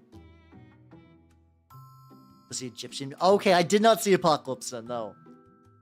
I'm thinking another fuck. But yeah, let me go here to the official Nana's fan club. Let me hit a button for Snake. Hey everybody, if you do not know, this is my wonderful Snake Nanners. She is doing pretty good. She has not budged really basically since yesterday. Nanners is doing a fun thing now where it's like, Nanners, you have not moved in a while. And I'll look into her cage and her head will be in a different position. She'll like look at me and be like, hi Nanners, how you doing? The amount of times I haven't like had like a full schizophrenic conversation with my snake. I'm very aware that she will never talk back. But it's fun sometimes to talk at your snake. I'm like, how's it doing, Nanners, you big fucking goof? Like, how's it doing? And she's just like looking at me. Not a single thought has ever permeated her brain. She has no capacity for higher intelligence. But I'm like, yeah, that's right. You're looking cute. And she's just like,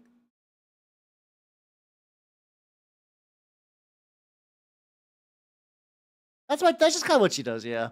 Sometimes sometimes like what I like to do in my house is I like to do like really I really want to hold Nanner. So whenever Nanners is in her hide, I don't want to take her out of it and pick her up because, like, I don't want to bother her, if that makes any sense. I don't want to bother my snake. Like, I was like, I'm going to leave you alone. And when you're out and moving around, that's when I'm like, that's my cue to pick you up. And then I pick her up and I'm going to give her a little smooch and I hold her. It's hard to give her head rubs, but when I get the chance, I do want to hold Nanners. But nah, she's in a very much like, I am comfy here, do not pick me up kind of pose. And I do not wish to bother her because of that. But yes, Nitrous07, welcome to the sophomore year of the official Nanners fan club. Let's fucking go. Yay, there we go. Check out the transition. Nice, I'm getting good at this.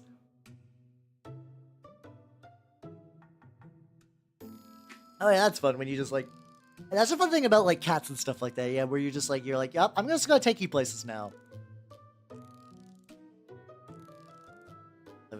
Play with the non-plushies. I mean, like, to be fair, dogs are very much like, dogs and cats are like effectively made for like playing around with them. Snakes are nice because as somebody who did a long time ago, I used to own a Knowles, I used to own leopard geckos, I used to own a bearded dragon. Now, can you hold a bearded dragon? Yes. Is it hard to? Yes. They don't like it. They will resist with every instinct they have, because that is how they don't die. And, like, even if you do get one to be relatively calm, it is a very fleeting thing, because, once again, they're not really smart enough to build up that kind of memory. Like, I'm sure some reptiles kind of sort of develop a cognizant, like I said, I'm pretty sure Nanners smells me and she lets me pick her up, kind of like a cat, weirdly enough. Like you ever like see a cat and you're like, I want to pet the cat, but instead of just going for it, you go like, and you spook the cat. You gingerly stick your hand out and they do like a little sniff and a little lick and they're like, okay, you're cool. And then you pet the cat. That's how you're supposed to pet cats. That's what I do every time I pet a cat. I kind of do that with Nanners, but like with the other reptiles, even if you got that level of like, we have bonded this holding session, you and I, it won't last. It will immediately go away the next time. But like snakes are reasonably holdable. Nanners is chill enough that if you pick her up gently from the side and you do it slow, and you don't do any sudden movements, you gotta keep things slow because once again, they assume sudden movement is aggression, aka I'm gonna get eaten and I don't want that. Snakes generally don't want to get eaten. Pro tip. I know this is gonna be shocking news to a lot of people. But I own a giant rabbit. He eat a whole cabbage. Let's fucking go. I do think pet rabbits are very cute. So the funny thing is I have had nothing but bad experiences with pet rabbits, but I've never directly owned the pet rabbit. Now, I don't talk about her a whole lot, but I do got an adopted sister that I grew up with and I talk to as now that we are adults every now and then. And that's generally fine. That's like, you know, a happy adult sibling relations. But she really wanted pet rabbits and she went through, I think, like 2 or 3. And the thing is, she was that kind of child that was like, I want a bunny. And then you're like, the parents got her a bunny and like the parents were taking care of it. And she just sure as hell weren't taking care of it. So I got to take care of the bunny. And like, that was fine. I didn't mind taking care of the bunny. I think I've told this story. It's been a while though. We've got some new people in. I would take care of the bunnies. And that wasn't, like I said, that wasn't like, it was fine. It was fine to take care of some rabbits. Rabbits were fine. You know, we got the pellets. They didn't really like being held a whole lot. They would inevitably die though, because like, if I, like, not saying that I was like shit at raising rabbits. I was a child, with no information, doing my best for a creature that for the most part was kept in a cage and was probably not let out as much. And then one of the rabbits was straight up like the cage was outdoors. Like we had like a little outdoor hutch for the cage. And like people can have rabbits outside all the time. But you know what rabbits are especially? Skittish. You know what, we had a neighborhood full of dogs.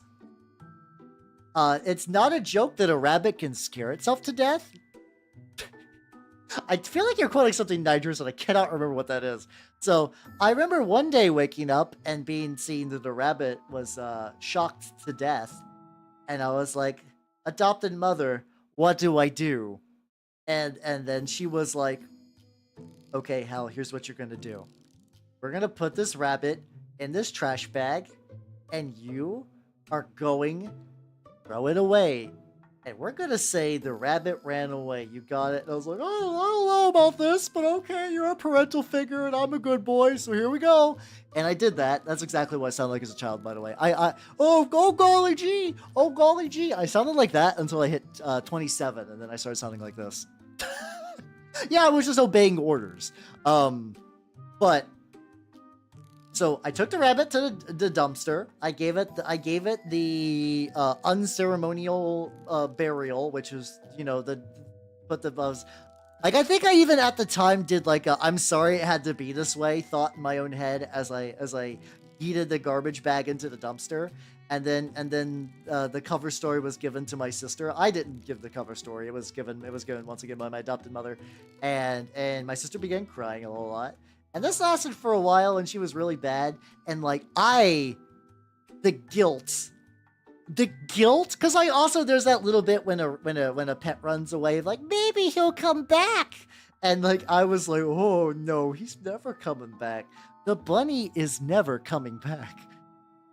And I eventually snapped. I did crack. I was like, he's never coming back, and like I wasn't in trouble or anything like that. She got over it. She eventually got a new rabbit, and that one also didn't do super well. Because, spoiler, she still didn't learn how to take care of rabbits after that. And then we stopped having rabbits. A lot of my childhood was, like, a lot of these very weird emotional landmines where, like, I effectively got blackmailed into lying, and I didn't like doing that, and eventually I fucking snapped. It happened at least like 2 or 3 times growing up. It's a wonder that I'm like reasonably sane. I mean, yes, am I a VTuber? Yeah, sure. So like, it didn't work out entirely well, but I think overall I'm a relatively well-adjusted individual. Because otherwise, you could probably trace a lot of like a lot of landmines that I just ended up just like waltzing past somehow. But yeah, now I see rabbit pictures where they're like eating carrots and having a good time, and I'm like, I'm glad you're living your best rabbit life. I'm glad you're living your best rabbit life. That's true. I could be worse. I could be going to Duolicious, looking for a soulmate from Lane profile pictures, or like the guinea pig. I forgot that I had that up still. I was mostly doing a jokey callback, and I looked into the bottom left, and I see fucking Kangel and like I see Kangel in the fucking, like, little guinea pig picture. But yeah, anyway, snakes are pretty baller reptiles because you can hold them. I'm building Nick. I hope their new home is good, too. At least you, like, took care of them, though. At least you, like, took care of them for a little bit and you got them set up with, like, a good home. So that was a very nice thing to do. That's a very nice thing. I'm very pro animal and pro pet, so I like to see when the animals and the pets are like, you know, like happy and healthy and then living their best lives and whatnot. So that's good. That's good. I enjoy that. Like, I'm not quite the person that will like watch like dog rescue videos because like those are like those are the ones you're supposed to bawl to, where it's like, this is Biscuit. Biscuit has been left alone in his neighbor's garage in his owner's garage for 3 years, and Biscuit is like the worst looking like when I say the worst looking dog, I mean like it's not been fed very well and it's been locked up in a cage. It's got like mange and whatever. And then you'll see like these people be like, we're gonna fix Biscuit, and they'll straight up like shave off all the hair, and they'll give it like food, and they'll teach it commands and stuff like that, and they'll play with it, and you're like, oh, like a healing journey. Hey Rufus, it's okay, have yourself a good night and take it easy. I'm glad you stopped by. Hell yeah, hell yeah, hell yeah. Take it easy, yo. I will continue to paint rock. I actually, like, considering that this is a unit of 12, I think I'm doing, like, relatively good progress. Like, look at this one. This one needs backpack cloth. The backpacks actually, weirdly enough, have the most greebles. Like, technically the base turnip models, like, these are from the beekeepers of, like, Bahir or something like that. These are not default turnip bodies. The heads are default. I specifically chose default heads and backpacks, but, like, beekeeper bodies because they're like these are very cultist robe, you know? Like when I show you this, you're like, oh yeah, cultist robes. Yeah, those are cultist robes. Yeah. So so it's like okay, this is not super complex, and then like you look at the backpack and you're like, oh god, there's like pots and pans and shit. Yep. yeah, bases are going pretty well. I'll do a dry brush on them later. Let's begin. Let's just get some metal. Let's just get some metal on here. Cheeky. Yeah, I'm happy having a snake, and like I think I was mentioning yesterday, I'm looking more to upgrade Nanners' tank. I think that's how I'm gonna get away with like not buying another snake, because like that thought is insidious, because that's the thing. So there are people that like raise snakes in like these little like plastic tubs, and it's actually not a bad enclosure for them, especially early on. I'm looking to upgrade Nanners, but a lot of Nanners is raised in one of those. It has like a little hidey hole section, and like you got like the little like it is like a little moisture box with like sphagnum moss. Sphagnum, one word to say. But yeah, you get the little special moss, and you get the little enclosure, stuff like that. It's like I still got a lot of that stuff. So. Get another snake.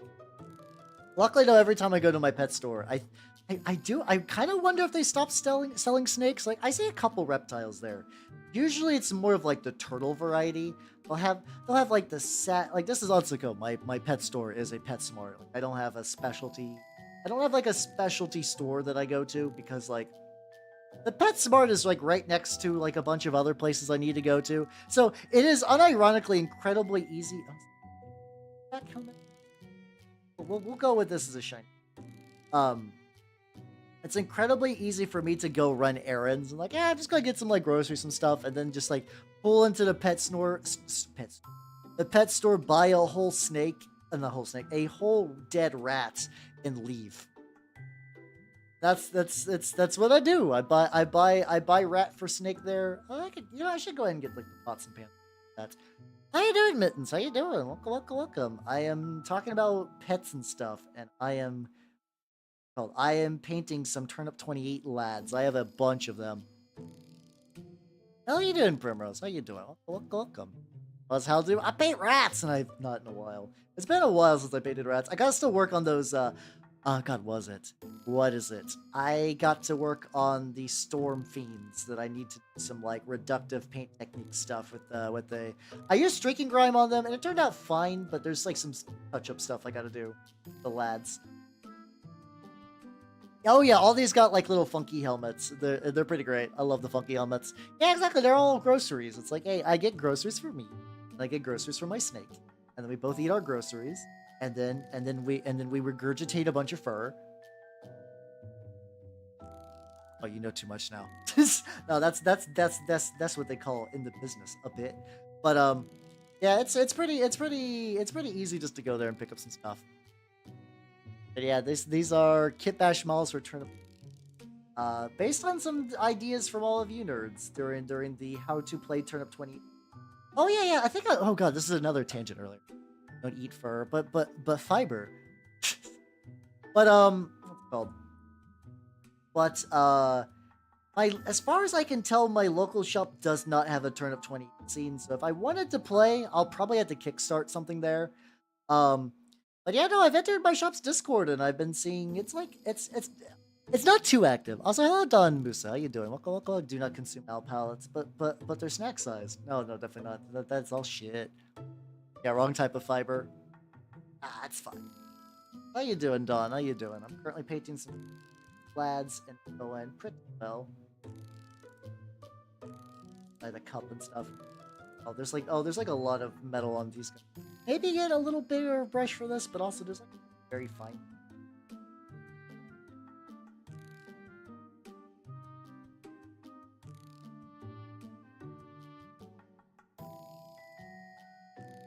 Doing? How you doing? I'm powering up the Mimic Elf. Ready? Today I'm painting Turnip28 models. Already heat up. Hell yeah, you're making some tea.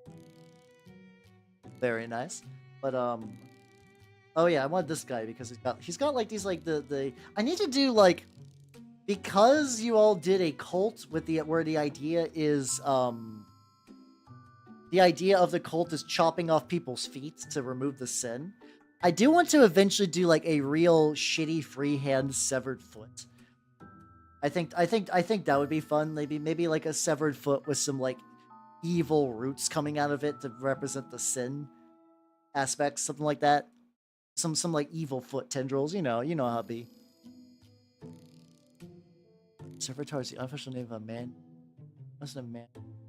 Capritar. I feel like Capritar would probably work. I feel like if I had to choose a goat centaur name, Capritar feels pretty legit. I'd probably go with that one. Aquariums. Ooh, fuck yeah, let's go. I don't know a whole lot about aquariums, but like I got me a pet snake, so I know tank creatures, I guess. That's not even close. But fuck yeah. Hopefully your fish will enjoy their very, very nice specialty water. Put in there. Have 7. Oh, I guess it's one of those things too. Like, unless you're getting like a real big fish, I have to imagine if you have an aquarium, you're going for it. You know, like it's like you can't just have one fancy fish. You got to get the whole collective. Like, my family used to have fish. It was like, "Hello, Venom Hunter! Welcome everybody. Welcome. Let me shout. Oh god, first of all, let me not knock over my paint. That'd be ideal. Step 1, don't knock over paint. Step 2, shut out Venom Hunter. Welcome, everybody. If you do not know me, I am Halbernot the Mimic Elf, miniature painting VTuber of the Nurgle and Skaven variety. And hello, Iron Lieutenant Neo. Come let me shut you the fuck up. What are you up to? How is the War Thunder in? How's the War Thunder in? That's the plane one, right? I'm trying. Oh, yeah. War Thunder's planes, and then World of Tanks to tanks. Good. Thanks. But yeah, I'm currently working on some models for a game called Turnip28. I'm making some, they're called Fodder. They are cannon fodder. They have muskets and they die. These ones are ones that have cut off their feet. So that's why they got like the little wooden sticks. Critically endangered. Ooh, okay. That's really rad then. So you're doing like conservation pet owning. Fuck yeah. Also, hello Blinken. How you doing? Welcome. How are you doing? Yeah, I do a lot of mini painting. I can show you some other examples too. For yourself in the paint. I have never played War Thunder or anything like that. I don't think they're bad games, but like I said, I'm not like a big military nerd, so I'm not the target audience for them. But I'm sure they are perfectly cool games if you are into that. It's better, I promise. See, you're talking the way that like when I quit playing Warframe. Where it's like, it's not your fault. There are friends and family who still love you. That was the Warframe mix. Warframe is a fun game because everybody who used to play Warframe talks about the same way, where it's like, I will never play this hell game again. You just sucked too much of my time. But also, if you've been talking about someone with Warframe in a positive way, they start getting the itch, like they're fucking like they're like somebody who's been off the needle for like a couple of years, but then like, ooh, maybe just a little quick install. Oh, if it's like super early or super late, do not worry. Have yourself a good night and take it easy, yo. Have a good rest. Neo. Have a good rest. I got the touch of the... But yeah, these are just like little... Effectively, Turnip28 is like a Napoleonics game with like a little bit of extra jazz to it. So, all of my dudes are kind of like extra. Like everybody's like a weird mutant in that game. Which is kind of neat. I enjoy, I think, legitimately painting. Oh, fuck this guy. I think I messed up. As much as I love painting weird mutants, it's very good. Yeah, Warframe do be like cocaine. Yeah, exactly. Oh, it's a good one to know. Also, if you have to go to bed too, do not worry. Never apologize for sleeping. I might not sleep enough, but other people should definitely sleep. Take it easy. Have a good rest. Take it easy, yo. Have a good night. Have a good night, everybody who's going to bed. Just core ain't gonna touch it. I don't think it has. I think if anything, Warframe is mostly bolting on like I think from what I understand, it has proper in-game content now. Like you could like not that you will ever finish Warframe because that's just not how those games work. But like I think you could generally have something that's like, because like when I played Warframe back in like before like the big War Within thing kind of kicked off. Or like the Solaris United was kind of new. It didn't really have an end game. So it was like you grind weapons and you grind frames and you grind armor. So you grind all that and you're like, okay, I'm building to something. Like when you do these kind of games, like usually for like MMOs or kind of like other ones. So like anything with a ton, like MMOs, EVE, which I consider separate from an MMO. Fighting games even. I'm gonna lump into this. Like, if you spend a lot of time working on something, you expect there to be like a final thing that's like your final roadblock obstacle. And I remember when I was playing Warframe, that just did not exist. You would grind for the sake of grinding, and the grinding was fun because Warframe is a mechanically fun game. But then I was like, I don't know what I'm doing.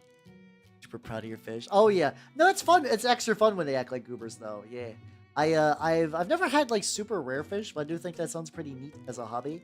I am a snake dude. I do got a snake. She is a ball python. Ball python's not endangered by any means. Oh yeah, legitimately, Eve is another full-time job.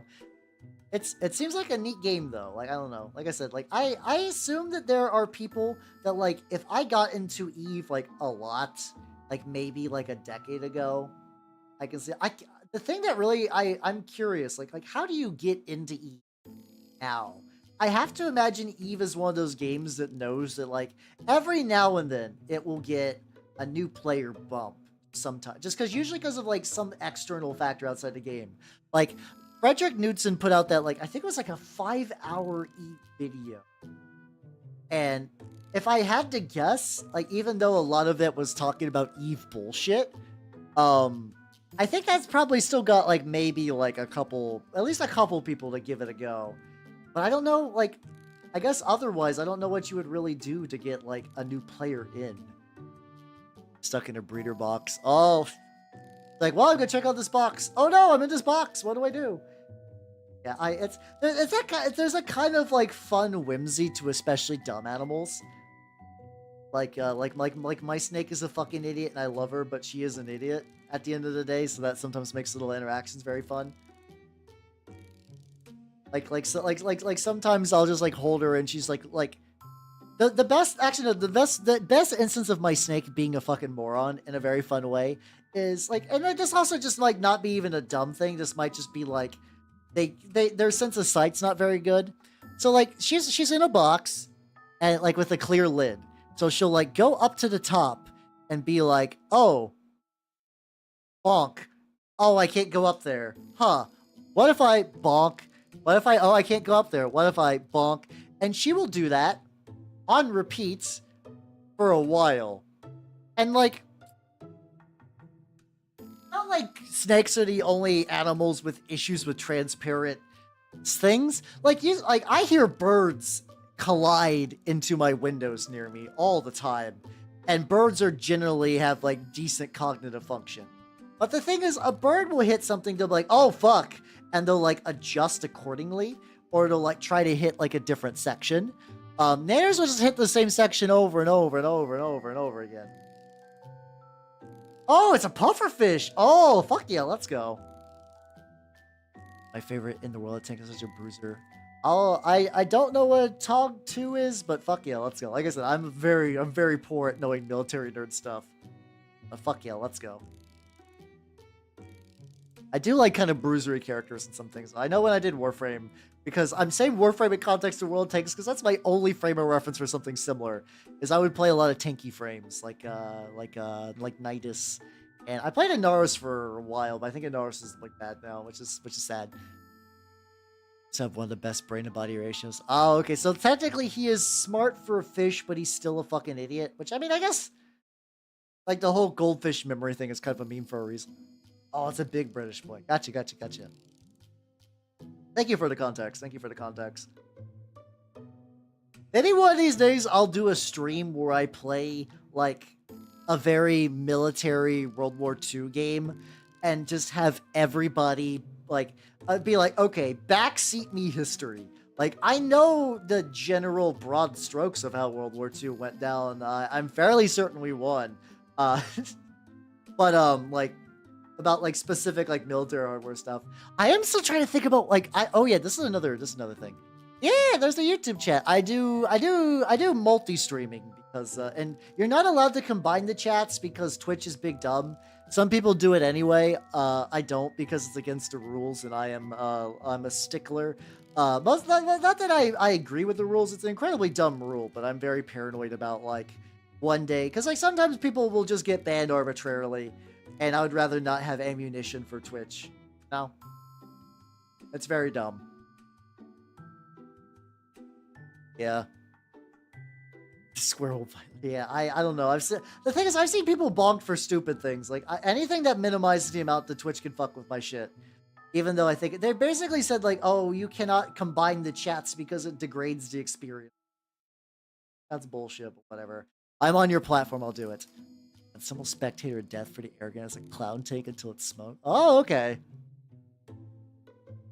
So it's like just like a big honking tank, and it's like if you don't know what it does, like, oh fuck, big honking tank. If you do know what it does, like I can take the big honking tank, and they in fact could not take the big. That's like that kind of back and forth. If I'm guesstimating something like that. But yeah, I'm still trying to think of what I want to do for Tuesday. I was thinking about I was thinking about maybe doing I kind of want to do something short. Like I want to go back to like I had fun with Deus Ex. I want to go back to maybe like I said, I think Stalker might be a game that's coming up soon, or Stalker Disco Elysium. But I was like, I kind of want something like a short like little palate cleanser. How you doing, buddy? How you doing? Welcome. Oh. Ah, there we go. All right, we be stretching.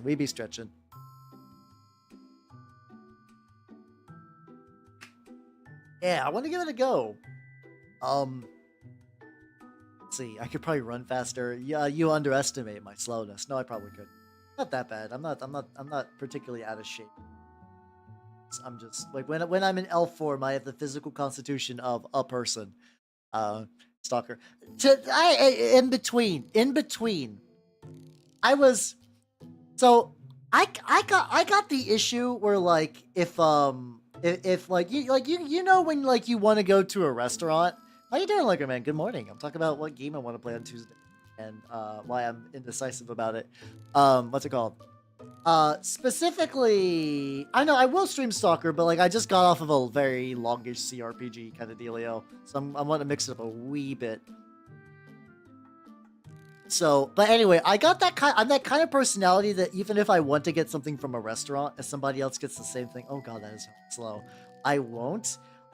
I was originally thinking of doing Star Control 2, but then my good friend Joruna V ended up streaming it like this upcoming week. I'm like, oh, I can't do that now. She's doing it. Fuck.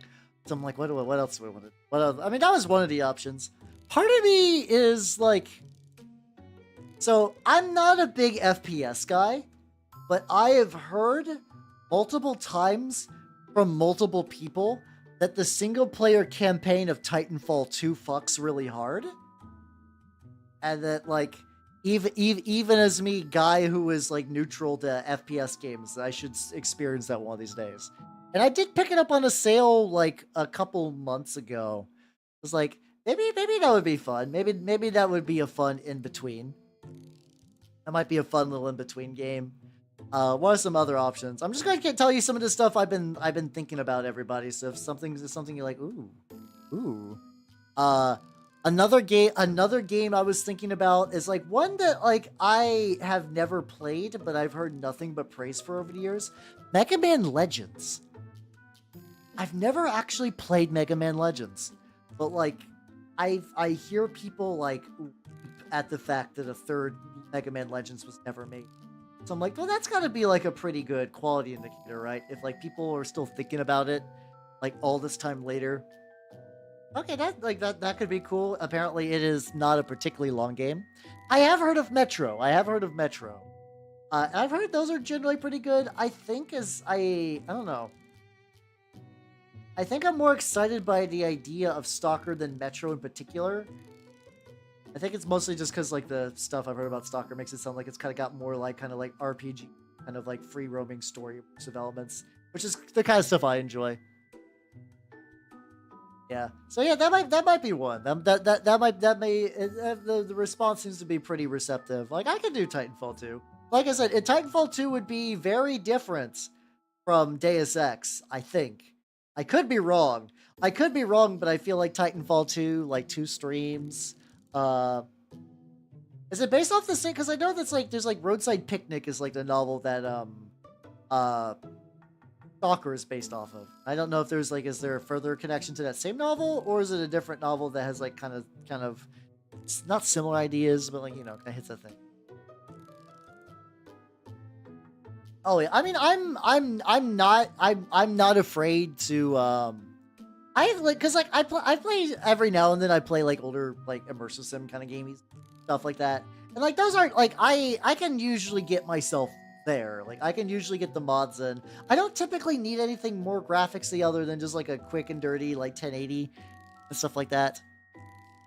Game differs so wildly. Oh, I'd believe it. Cause basically like the only real carryover was pretty much like the idea of like fucky things that fuck with reality. Like I don't know if Stalker has a direct alien connection. I know Roadside Picnic does, because that's the idea that's like aliens stopped by, they left their trash, but their trash is so wildly advanced that like it blows everything we have out of like context. It would be like leaving a Kit Kat wrapper to ants, and they're like, "What the fuck is this material? It makes a bang and nest material, but what is this? How do we get more?" Or like something that also has like a pesticide on it, so they have no idea it's slowly killing them.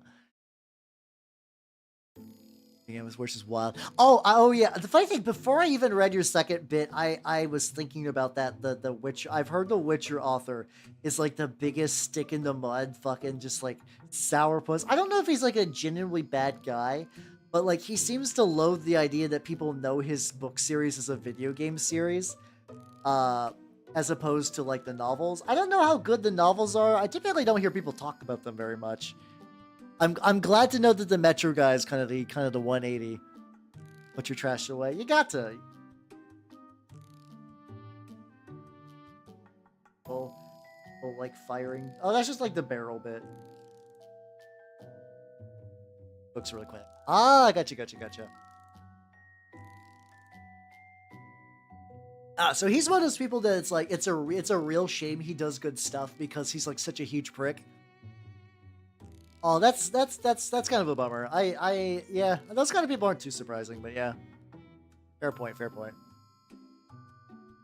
Really, I will admit I'm very behind on my reading. There's like 2 books that I need to get around to reading. Like reading, not audiobook reading. I have a hard weirdly, I think I like the idea of audiobooks, but I have a hard time sitting down. Like I know the point of audiobooks is not for sitting down. But like I like podcasts because generally I can start and stop, and it's like usually there's not that much. Like I remember trying to start and stop my way through like the Horus Heresy first book. It was like the Horus Rising, I think. And like I could generally follow along, but like if I had to like take a pause, it felt weird. Like cause it's like it's based off like a chapter system. Like it's like mid-chapter pausing is strange. Like as like a podcast, you just kind of find a break in the conversation and you do one time. Sometimes it is just hard to do. I do also need to read Dungeon Meshi, but especially because like I need to avoid spoilers because people will just like ever since this current arc, spoilers have just gone willy-nilly, and it's like, oh, I'm not bothered by spoilers. Like I knew the ending of Persona 3 because of the internet before I played Persona 3, and I still wept like a baby back bitch when the ending happened. And I think I actually like full on cried, but I definitely did tear up. If you want a media that actually made me cry, it was Honey and Clover. Honey and Clover is an anime honest to God, tears, like bad tears. Oh yeah, if you're just like a fan of Ace or like shonen like that, yeah. Oh, Senchi's a fun dude. Senchi's a fun dude. I think he's probably my favorite. I like making little jokes because they very much do like Senchi fan service. Like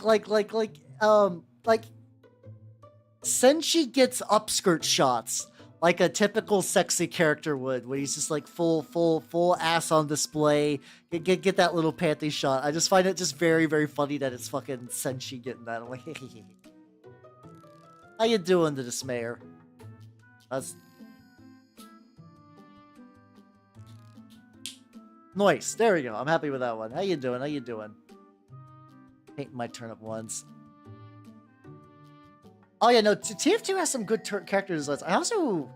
I've only read excerpts of the TF2 comic, but every bit of the TF2 comic I've read is insane and I like it, but I've just never sat down and read the whole thing from start to back. But yeah, so about the author as a type. Well, actually no, apparently her type is elves.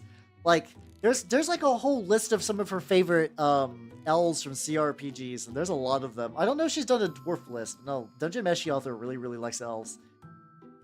That could also be the what's it called? That could just be the animators having some fun, because like it's pretty innocent to give Senshi a fucking like panty shot effectively. Because it's like, it's a little goofy thing, it's fun. Yeah. The funny thing is, like, when it comes to people lusting after Dunmeshi characters, Laios. The amount of people that Laios activates super hard is very interesting. So like I have like a weird quirk where it's like I'm trying to figure out the best way to say this in a way. I find it really cute when people have a type. Like when somebody has a type and they get fed and they get real excited about it. Like, and so like even if I don't match that type, like whenever you see a character in a show and it's like a cute shy girl but she likes like big muscle dudes, I'm like, oh, that's cute. That's like it's cute that you got a type and it's fun. But like I'm not too surprised by the Laios thirst. Here's my thesis why people like Laios. One, he's a genuine good dude. He's a good dude. He's got useful autism. And he's like, so he's not like super duper muscular. He's not like gross exaggerated muscular like a lot of characters are, but he's fit. So like when you see Laios without his shirt off, you're like, that guy is somebody who's muscular because he does physically demanding activities. He's not like showing off in the gym, or he's not dolled up like a Baki character where he's just like muscles for the sake of having muscles, wild and muscly. Like Laios has got a practical muscular body, which some people really like. How you doing, Maybe because he's a slut. I'm not surprised that was your result for that. But yeah, Steve, have yourself a good night and take it easy, yo. Have a good rest. Yeah, he's got that beef. He's got that beef, and he's got that like good-natured autism. Like, hey everybody, can I be real honest with you? I imagine a lot of you like me for my good-natured autism.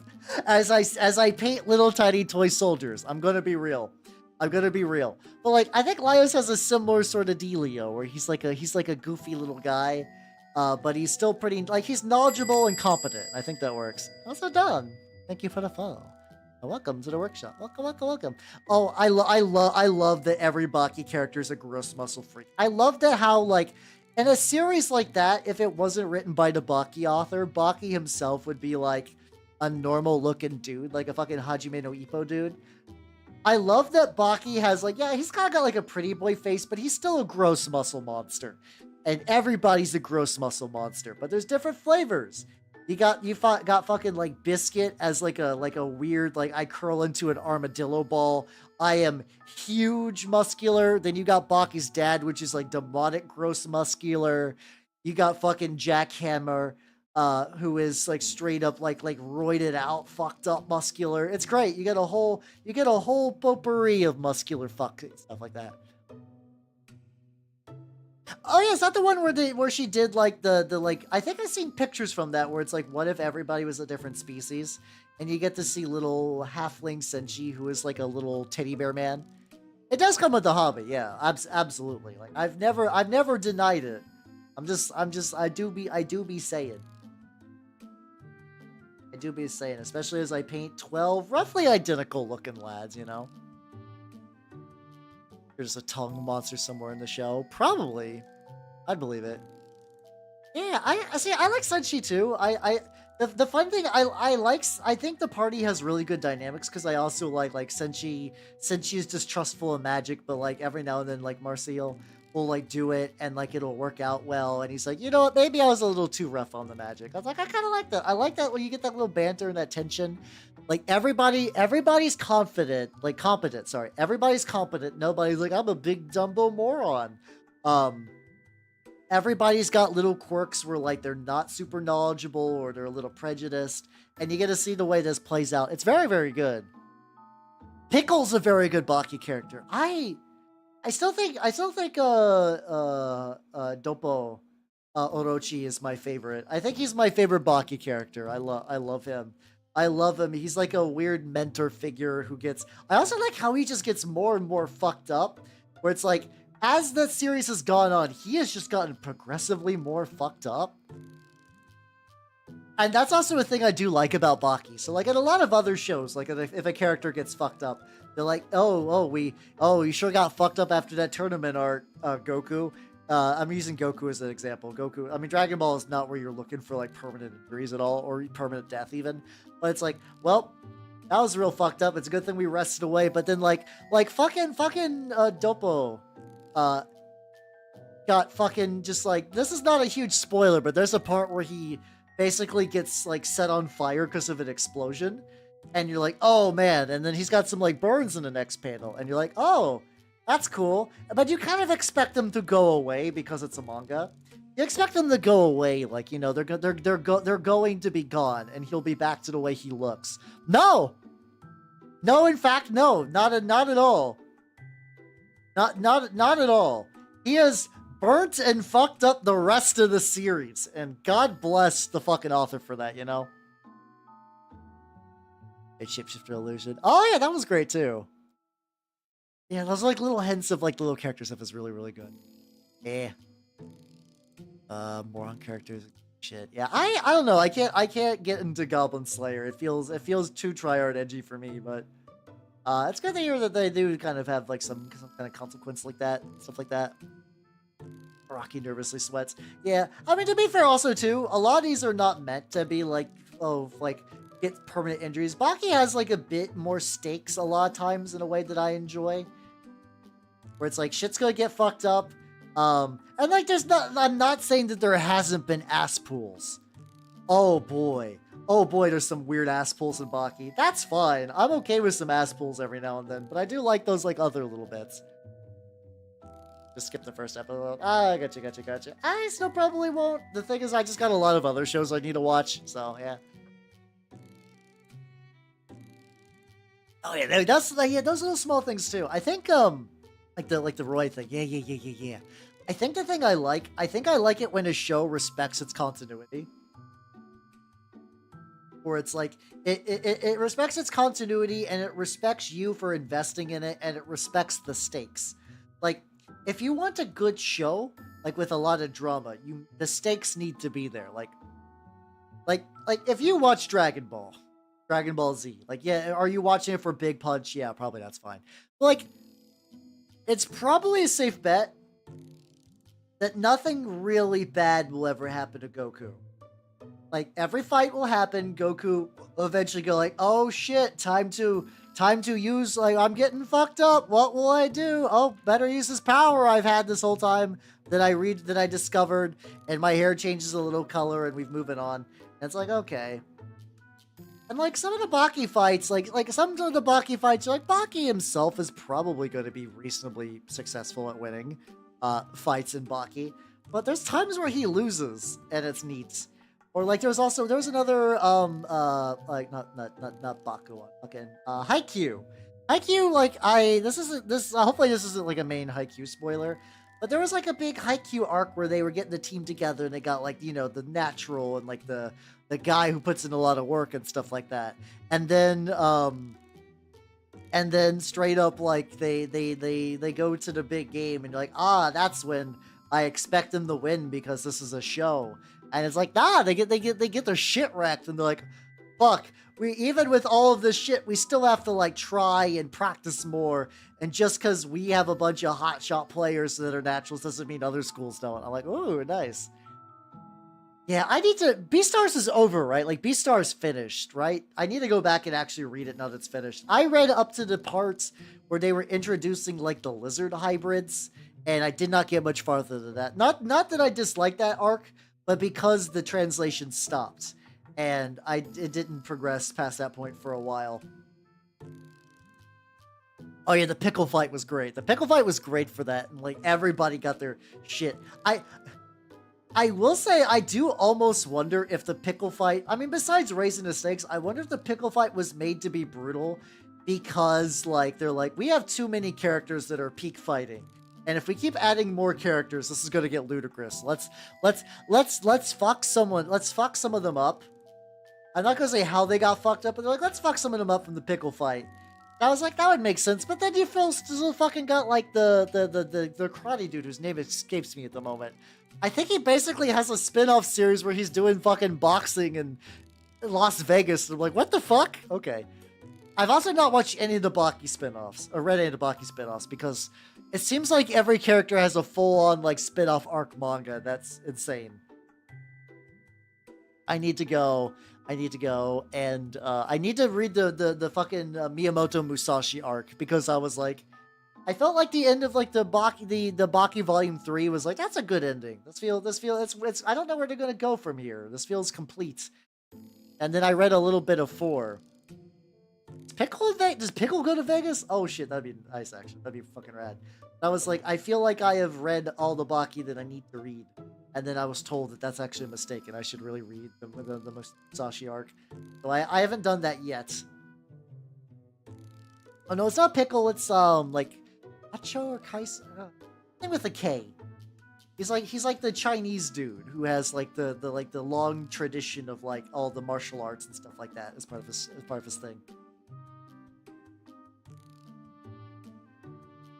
It's with like Retsu. God, yeah, Retsu. Oh, Retsu Kaio. Yeah, he's a Kaio named Retsu. God damn it. Okay, yeah, Retsu. Thank you. That's gonna drive me nuts. It's been a couple of months since I last read Baki. Not gonna lie. I'm very rusty on some detail.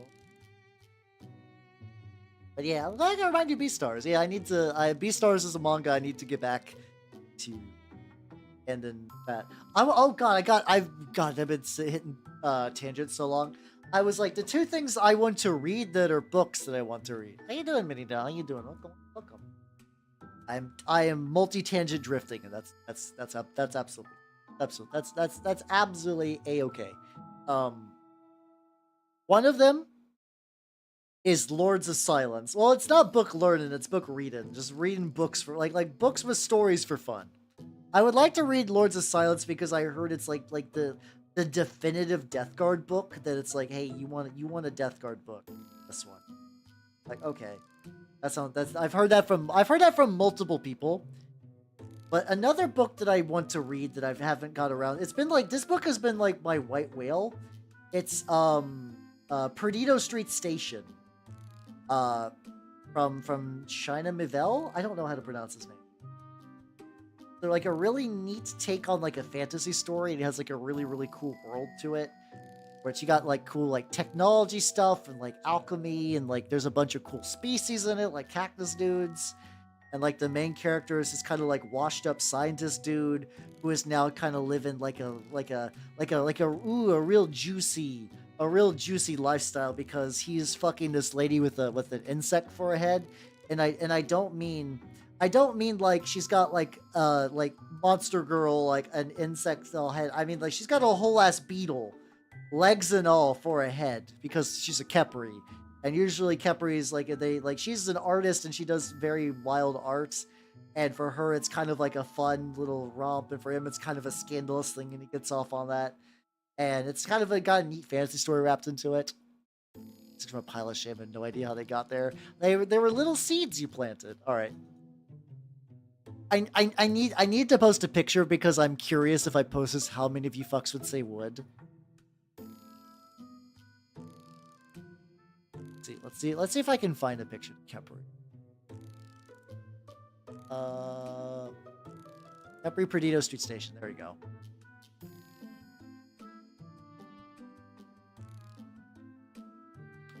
I feel like I've showed this on stream before. I'm gonna do it anyway.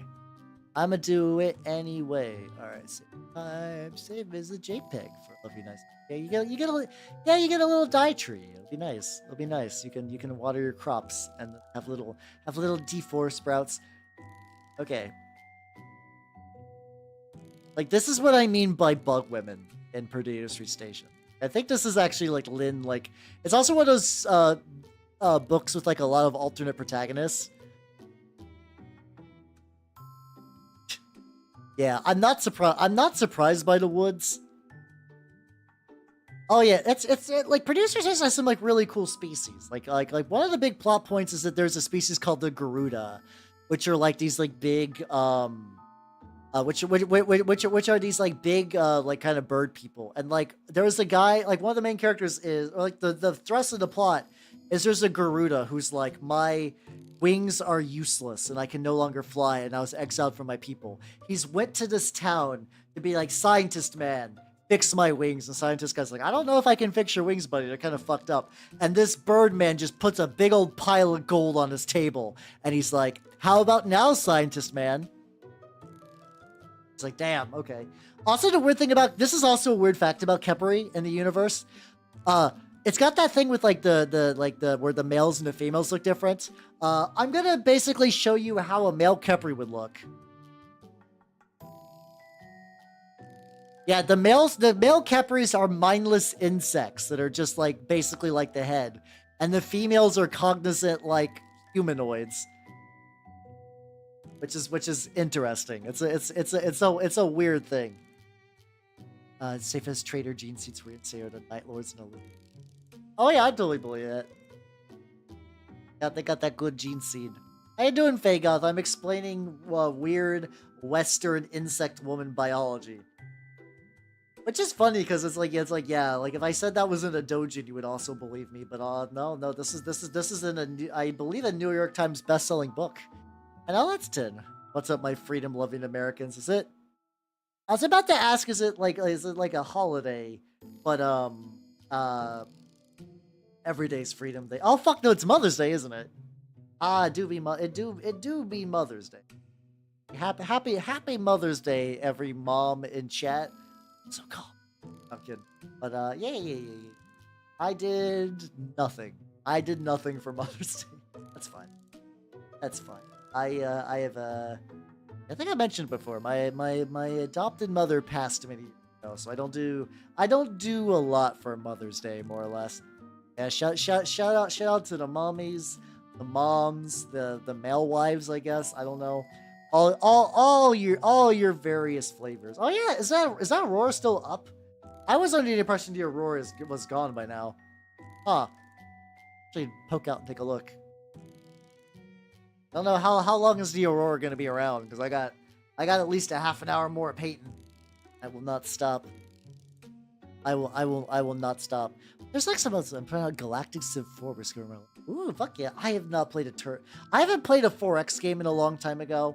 Oh, this was another game that I was also kind of thinking about, like, part of me kind of also wants to try out like a Crusader Kings sort of game, like one of those kind of like matte painted, like Dynasty Raisin, kind of goofy little games. I know they take a lot of DLC, so I think you're supposed to like buy the game and then get like a DLC subscription. Yeah, that's always my thought too. Like whenever it comes, oh, how far south? I am in the south, so we'll just say that. But probably not then. We'll just assume it. No, that's fine. I'm gonna be real. I do find that there is like a neat aspect to celestial phenomenon, but like even like I was part of a group during like the eclipse that we went out, got like special permission to leave work early, and we went to do like a big eclipse thing, and we all looked at it, and I'm certainly like, that do be a sun partially covered. That do certainly be a partially covered sun, you know? Southern darks. Oh.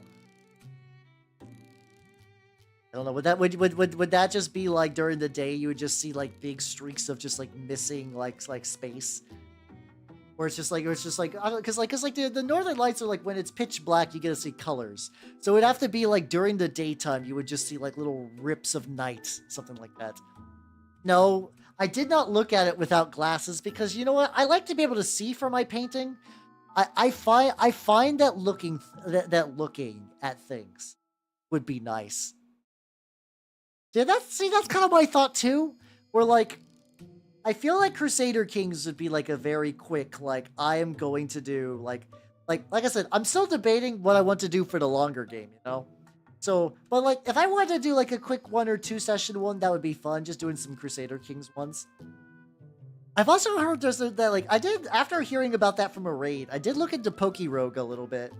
I don't know if I would stream it, The idea is neat. I played a little bit of Pokerogue. I ended up wiping early because my party was not equipped to deal with that fucking Thunderbird thing. It's cool. Oh yeah. I mean, Rips in the Sky would be rad, but like the Aurora Borealis, you'd be like, ah. But if you saw like tears in the sky, you'd be like, the apocalypse is nigh. Yeah, I have good eyesight, surprisingly. Like, almost to my detriment. Like, not a bad thing. I just think I would look really cute in glasses. But, what's it called? I don't want to lose that very good eyesight. Even with my jellies, I don't want to sear the goo that's currently in the shape of my eyes, because like the memory of that will have long-term ramifications for my shapeshifting. So I don't want to do that. I don't want to do that. It's a longer game. It's like, I mean, you could probably do a couple quick runs. I don't know. I wouldn't mind. I wouldn't mind doing that, or like, I do look at Kenshi again, and I'm like, Kenshi, my beloved. Kenshi, my beloved. Kenshi would take too much time. Kenshi is like a whole ass thing, but like I haven't played Kenshi since like 2011, and I miss it. I want to go into fucky desert, and I want to grow hash, and I want to murder raiders. It's like the cathartic feeling of when a slaver band tries to attack your base, and then you kill everyone but the leader, and you keep the leader in a cage as like a bit of ironic punishment. Like, who's the enslaved one now, slaver leader? And they don't survive because you wheel them out with no weapons and your squad beats the fuck out of them, because that's how you train combat experience. It's so easy to train combat experience by finding like a guy and just wail on him. So it's like, well, you're my captive whaling buddy. Like, I think in the past I've tried to like do that, and like you want to keep the whaling guy alive. But I think I think the whaling was too much for him. Inspired. Got sense of hearing, but purposely dulling it. Really? I'm kind of surprised that you're purposely dulling it. But then again, my hearing is sensitive, and I guess I could kind of agree with that. Like I have very sensitive ears, so I keep my music very quiet, and also like I don't do very well in like clubs. Clubs or like certain concerts are kind of rough for me. I could kind of brace for a concert a little bit. Like I did enjoy the Proto Man concert at Magfest. That was fun. I was glad they did my favorite Proto Man song, which is Father of Death, if you want to know. But like going to like a club or a party where everything's really loud like scrambles my brain. I have a hard time picking out like individual like people's talking and stuff like that. People who could go to like these like big kind of events and stuff like that and like understand individual people speaking are wizards to me. I don't get it. My hearing just gets destroyed by all the noise. I can't make heads or tails. Yeah, it's okay. Morale will improve. Yes, the morale of my group.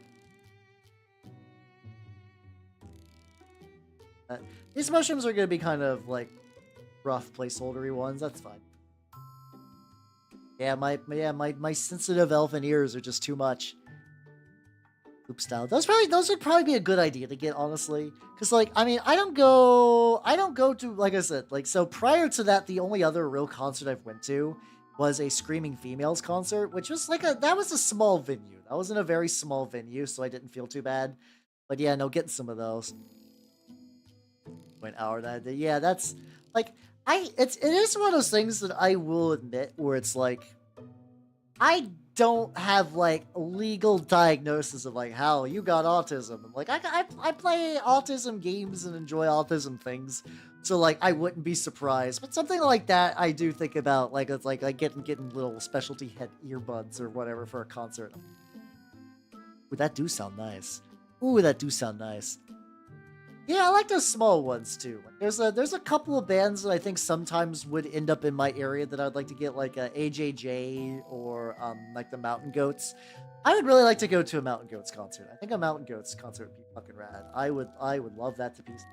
I don't know when that would ever happen, but yeah, I kind of wonder if it's one of those things where it's like, doctor, I think I have autism, and they're like, granted, stamp.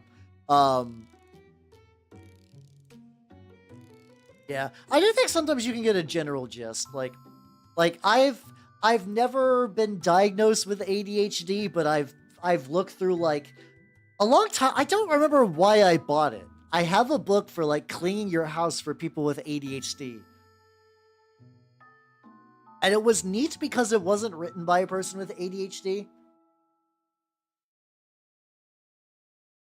It was this home decorator lady, and she's like the kind of person that you hire to renovate your house and make it really look neat. And she's like, okay, I got invited to a couple of these like places with autism people, and I began to notice patterns. And like I would do a lot of effort, and things would be back to being kind of like messy and whatever. And she's like, there's a rhyme and a reason for this. I'm gonna understand why. And she was doing stuff like, okay, I'm gonna do a little investigating, a little sleuthing, and like she would find like common things, like putting a bunch of. She's like, I cannot build their house for looks because the looks will be thrown away. Like the things will begin to look bad because eventually like the ADHD will take hold and they'll kind of like not put everything back up in a nice, pretty way. Oh, I imagine they're very codependent, yeah. Just like, okay, so like, putting a lot of bins around, throwing away things easy. A lot of it is effectively, like, the TLDR of that book is, like, make things easy to cling. Like, make things easy, like, because, like, if you make things hard, you're not going to want to do it, and it's going to be a struggle. So it's, like, put trash bins in a lot of key locations, and, like, make sure that, like, you have like certain rooms for reading things and stuff like basically I don't have the exact, it's been a while since I read it, but like it's a lot of like making a task that you don't want to do easier so that way you're more inclined to do it. That is a mood that resonates with me pretty well. Ooh, fuck yeah, let's go. Mini now. All those sounds fucking great. That does also explain my Screaming Females experience. I remember I was in a crowd for one of those for concerts. Screaming Females is like two guys and a lady, and the lady is like she's a really like small lady with a pretty like soft voice until she sings and it gets real deep and it's like wow, chef's kiss. I was just sitting in the crowd, just like watching the pre-show, and then like she was like, "Oh, sorry, excuse me," and, like bumped into me physically. I'm like, "Oh, that's fine." Like I wasn't upset. I was like, "Oh yeah, it's a concert. It's a small venue. People are gonna bump up." And then I was like, "Oh, she's getting on stage." She's like, "That's me, the lead singer." I'm like, "What the fuck?" I wouldn't like. I technically like I was aware of what she looked like prior to that, but like I didn't make the connection. I didn't make the connection because it's incredibly easy just to be like, yeah, you kind of look like a kind of lady who would go to like kind of vaguely punkish show like this. And I was like, oh fuck, nice, and I got a signed record from them. It's cool. Right? Actually, no, did I get the record signed? No, maybe I don't think I got it signed, which is unfortunate. Well, I did get the record. I don't have a record player, so I mostly have the record as effectively a chunky poster that I can hide around. Yeah, it's a monster. It is a lot of stuff like that. Yeah, having a lot of like things out in the open, having things quick to grab, easy to find. Like I said, a lot of that kind of logic. Ease of use. So yeah, I'm trying to get their belts as well. I would love to go to a baby metal concert. I feel like a baby metal concert would fuck super hard. They're like reasonably famous now, right? Like I know they've been popular famous for a while, but I know some of it was kind of like not a joke, but like there was a kind of novelty, and I feel like now baby metal is kind of more established, if that makes any sense. Not that they weren't like real performers before or anything, but like I think now that they are no longer like a gimmick and they're like this is a legitimate band. Let's have a good night, Nitrous. Take it easy. Have a good rest. I do like that there was like a thing where like somebody was like baby metal sucks, and most Tours Outside fan. Okay, at least I'm getting there. That's good. I remember like somebody was like making fun of baby metal, and I think was it like Rob Zombie or someone was like, they rock harder than you do, bro, and the guy's like, nuh-uh, and then Rob Zombie's like, eat shit. It's like something to that degree. I was like, oh, that's nice. That hell yeah, let's go. Yeah, I don't have strong Rob Zombie opinions. He seems like a nice dude though. maybe this is also, guys, if I'm going to be honest, if I don't know a lot about someone and I just see like a couple of positive interactions, I am like, my default way of knowing someone is like, they're probably a nice dude to some degree. Like I think about that for a lot. It's like, is that a VTuber I've heard about? Oh, they're probably nice. They're probably nice. I'm willing to assume.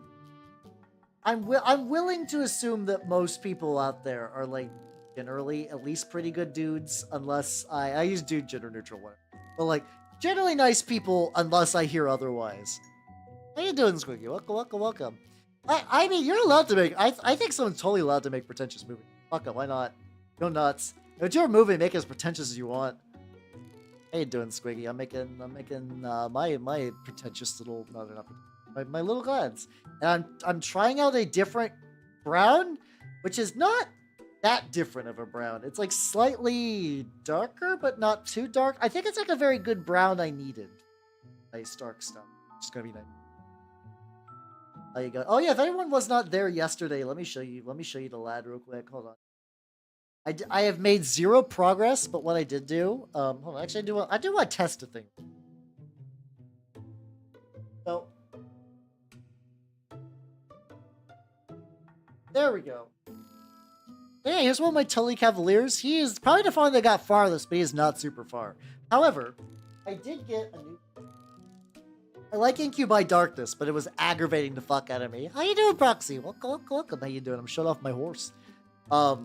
I got this. God, this is so shiny. I got Vallejo Game Color, Abyssal Turquoise, like the new kind of like game formula version of this. I was like, this looks relatively Incubi Darkness-y, but it's got like a little. Oh, actually, it is. If this is not the same, it's the fact that it comes in a dropper bottle means I am more willing. So hey, I guess it was like 233. So 5. I got 2 more paints. I'm at 235 paints. I need to recount just to be sure I didn't miss any, and then I need to put those paints up on the like as like a paint counter. I need to keep an active paint. Let's try this. Oh, let's fucking. I think it's a little bit bluer. And this could be a layering thing. I think this is a little bit bluer than Incubi Darkness, but like right out of the bottle with like a tiny bit of like teeny tiny bit of thinning. It behaves a lot better. This is also like their newer game color formulas. I've actually don't think I've used any of these. It's acting very nice though. There we go. I'm gonna get super. I'm not gonna spend too much time on this lad because he's not the point of tonight. I just still have a couple of extra drops on this on my palette. Yeah, there we go. I am willing to repaint every layer. I mean, I think it's gonna use the Incubi Darkness as like a quick foundation coat. That's not too bad. The ads are starting soon. Let's go ahead and bonk that. I don't got that much stream time. But then it's gonna ads become. We'll do it this way. There we go. There we fucking go. Oh, let's fucking go. I'm tired. I'm tired of GW pots, and I'm glad. I'm glad that this is getting a color that's like close enough to what I had in mind, but still able to like come out of a dropper bottle. Look at that. Droppers are absolutely superior. I fully agree on that. Anytime I'm stuck using a pot, it's because of there's a color I need, and it's not because I love the ergonomics of the pot. If at some point in the future all my pots paints become dropper bottles, I will live a happier life. I'm just waiting for a proper Warplock Bronze replacement, and then I'll be golden. I think I'm just gonna finish up this shield. I'll take basically the last little bits I have on here.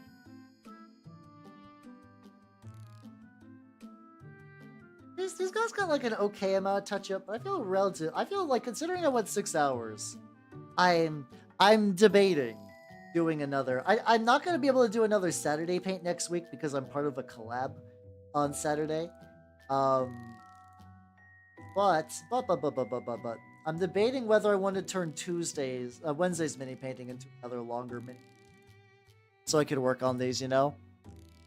Yeah, for me, that color's just Warplock Bronze. It used to be Raykar Flesh, but Duncan has the Raykar Flesh replacement now. I don't need to. I'm hoping if eventually some point Duncan Rhodes just straight up replace the entire range, I will be the happiest camper who ever lived. I will be beyond stoked if every single coat gets, if every single G-Dub color eventually gets tooth and coatsed. I will be glad. It'll be excellent. My store has a small kiosk of tooth and coats, so it's not like I would ever be hurting for like. This is not the brush. Where's my pointer?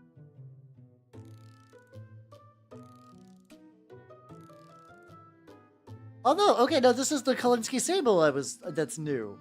I guess I just must have rubbed off the labeling very, very early. Let's open them.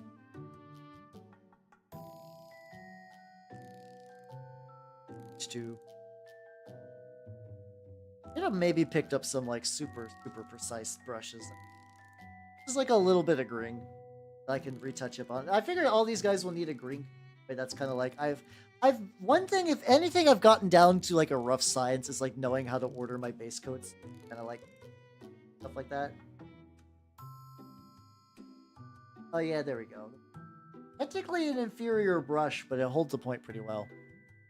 Yeah, my go-to blood effect I've been enjoying is just using the blood red speed paint from Army Paint, a bunch of acrylic gloss medium. It doesn't kind of get that like I don't know. It's a more, I guess it's more of a shinier red, but it still kind of looks pretty similar. I did also, so there is a project that I got a bunch of Uhu glue that I still have not gotten to use that I want to do.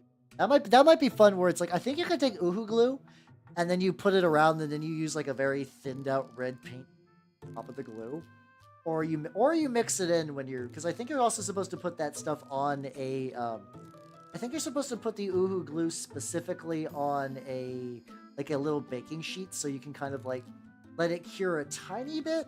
Uhu glue's that stuff where it's like glue that you wait for it to cure a little bit and you wrap it around like weapons, like not weapons, sorry, teeth. You wrap it around like teeth and it makes it look like there's like a bunch of saliva trickling. I might have to fix that out. I'll have to fix that up. Also debating how far I want to go. Do I want to dry brush the bases? These guys are not. There's not a whole lot going on the bottom, but no, I should not rush. I should not rush. I should not. As much as I would love to glue them so they had something to rest upon, I not believe I will do that right this red hot second. I guess if I wanted to be lazy though, and if I didn't want to do anything super like tight.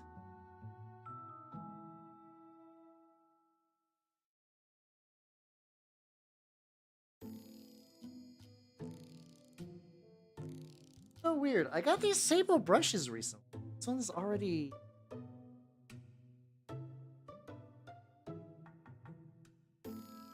Oh no, the sable ones are fucked up.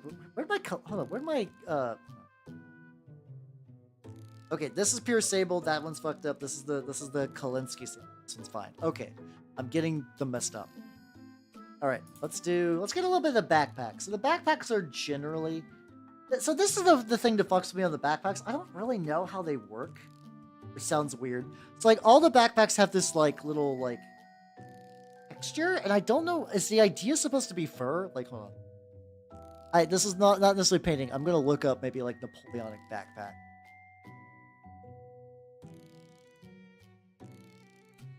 I get a Napoleonic backpack. It's like because like if I look online, there's just like rucksacks. They just look like they just look like bags with straps. Oh, okay. Maybe these ones are not showing the fur then. Okay, that's good. That's good to know. That's good to know. How long do I want to do the fur then? Because like they also have straps, but a lot of the straps are like pretty small.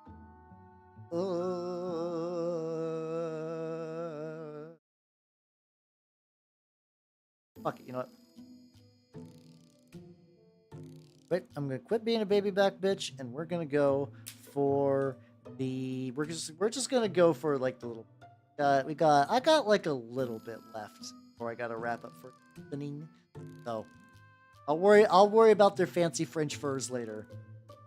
I'll worry about the French another time. Like the way I spend most of my life. I try to avoid worrying about the French until it's absolutely necessary. No, and then I'll reconsider. Then I'll reconsider. Always worry about. No. Out of sight, out of mind for the French as a concept.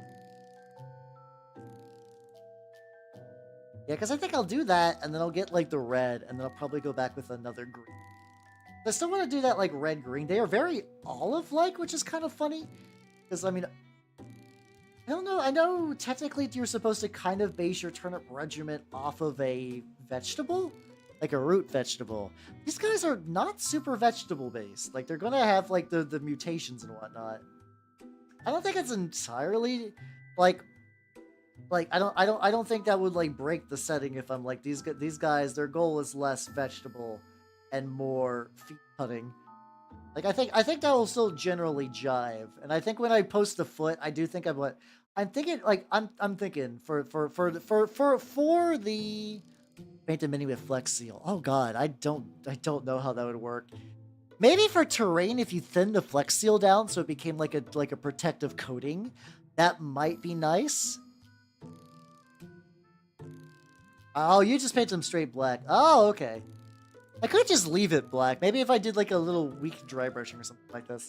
You know, okay, fuck it. You know what? Instead of doing that, let's have some fun. I'm thinking incredibly crude looking, what's it called? I'm thinking like an incredibly crude looking, like little faction symbol. I think that'd be fun to have on there. Let's see if I go. This is gonna be like a bar sign. I'm looking at a bar sign because typically those should have like. That's not tavern sign foot. There's gotta be a okay. There's gotta be. Oh no, that's not good. No. What do you mean sexy wall decor? Hold on. Guys, I was looking for a foot reference, and then Amazon is like, look at this sexy foot thing. So good night, Chocolate Knight. Have yourself a good rest from Illinois. What do you mean sexy? What the fuck do you mean sexy? Amazon, I understand that you're powered by clickbait, but you've gone too far and you need to stop. You need to stop. This is a mistake. My night is ruined and I'm going to end the stream. Actually, no, but while looking for that, I do realize as much as I'd like to keep painting, I got to be getting ready for stuff in. Oh, let's do that. Black leather head, fashionable bastard head. Okay, so I was wondering about that. I was like, because I would always Google it, and I couldn't find a good one with fur, so I was like, what is this? Like, this is a Napoleonic-esque game, so it has to come from somewhere. But I don't know where that somewhere is. Close that. And let's go into the chatting screen. Pause my music so I can think about this. Thanks for coming, everybody. I had a lot of fun, and here, I don't have the schedule up, but here's going to be the... Oh, hello, Fox! How you doing? Oh, fuck, I was about to raid. How's it going, everybody? Well, if you do not know me, I am Halbernot the Mimic Elf. I'm a miniature painting VTuber of the Nurgle game variety. It do be like that. Hello, Isaac. Hello, Aloof Centipede. Hello, Dragon Imperium. Let me at least see how you were doing and how did your stream go? How did your stream go? How was the fallouts? For people who do not know me, I am Halbernot the Mimic Elf. I'm a miniature painting VTuber of the Nurgle game variety. Today, I'll go real quick. I was working on some Turnip28 lads. A lot of them got like. They're beginning to look reasonably like mini. Like they got base coats and some stuff. Their bases have been given some TLC. They still have okay to go. I'll probably be continuing them next Saturday. Yes, let's go here. Melted and Mirelurk Queen. Fuck yeah. Those are like those I do know those from Magic. They're like the big crabs. But yeah, I'm talking about my schedule for next week. Tuesday, video game? Question mark. I don't know which video game yet. This will be on just Twitch. Titanfall 2 might be a winner. Maybe something else. I don't know. Other options. Like, not other options. Other things I'll be doing. Wednesday, mini painting. Probably the Cavaliers. The Telecavaliers, maybe. I could also go back to the Intercessors to get them done. Thursday, movie night. Probably the 5th Underworld movie. Very excited. Saturday, I will actually not be, I will be part of a collab. I'm going to be on Corpse's stream. I believe it's Corpse. CH? I think it's Corpse underscore. Oh, hold on. I got to shout out and then type that it's like I'm good at this. There we go. Yes, that's Corpse. Corpse is a dead woman, and I'm going to be doing a music collab where I share a playlist I brought. I'm very excited. It's for her manly march in May. That should be neat. And then on Sunday, I will be doing some more mini painting. Yay, let's go. Let me see who do be online at the moment. Who do I want to be doing the raid to? Let's see. Oh yeah, you know what? I haven't got to see. Let's see. Yeah, actually, yeah, fuck it. Let's, hold on. I think Corpse is wrapping up. I think Corpse is wrapping up, so I cannot raid her. Alas, I would totally be doing that. Fuck it. Let's raid Horsewoman. let's raid Horsewoman. I don't know if she's usually around this time, so that'd be fun. We're gonna raid Tomoe. She is a horse VTuber. She's playing some Pokemon stuff. Oh, here we go. Let's raid into her. I will catch all of you nerds. Oh fuck, I didn't do the raid message. If you have a sub, you can do that. If you do not have a sub, you can do that. Once again, have all of yourselves a good night, nerds. Oh fuck, I was supposed to end things on the YouTube side because they don't know anything about raids. Bye everybody on the YouTube side. Bye YouTube people. She's a very American horse. The most.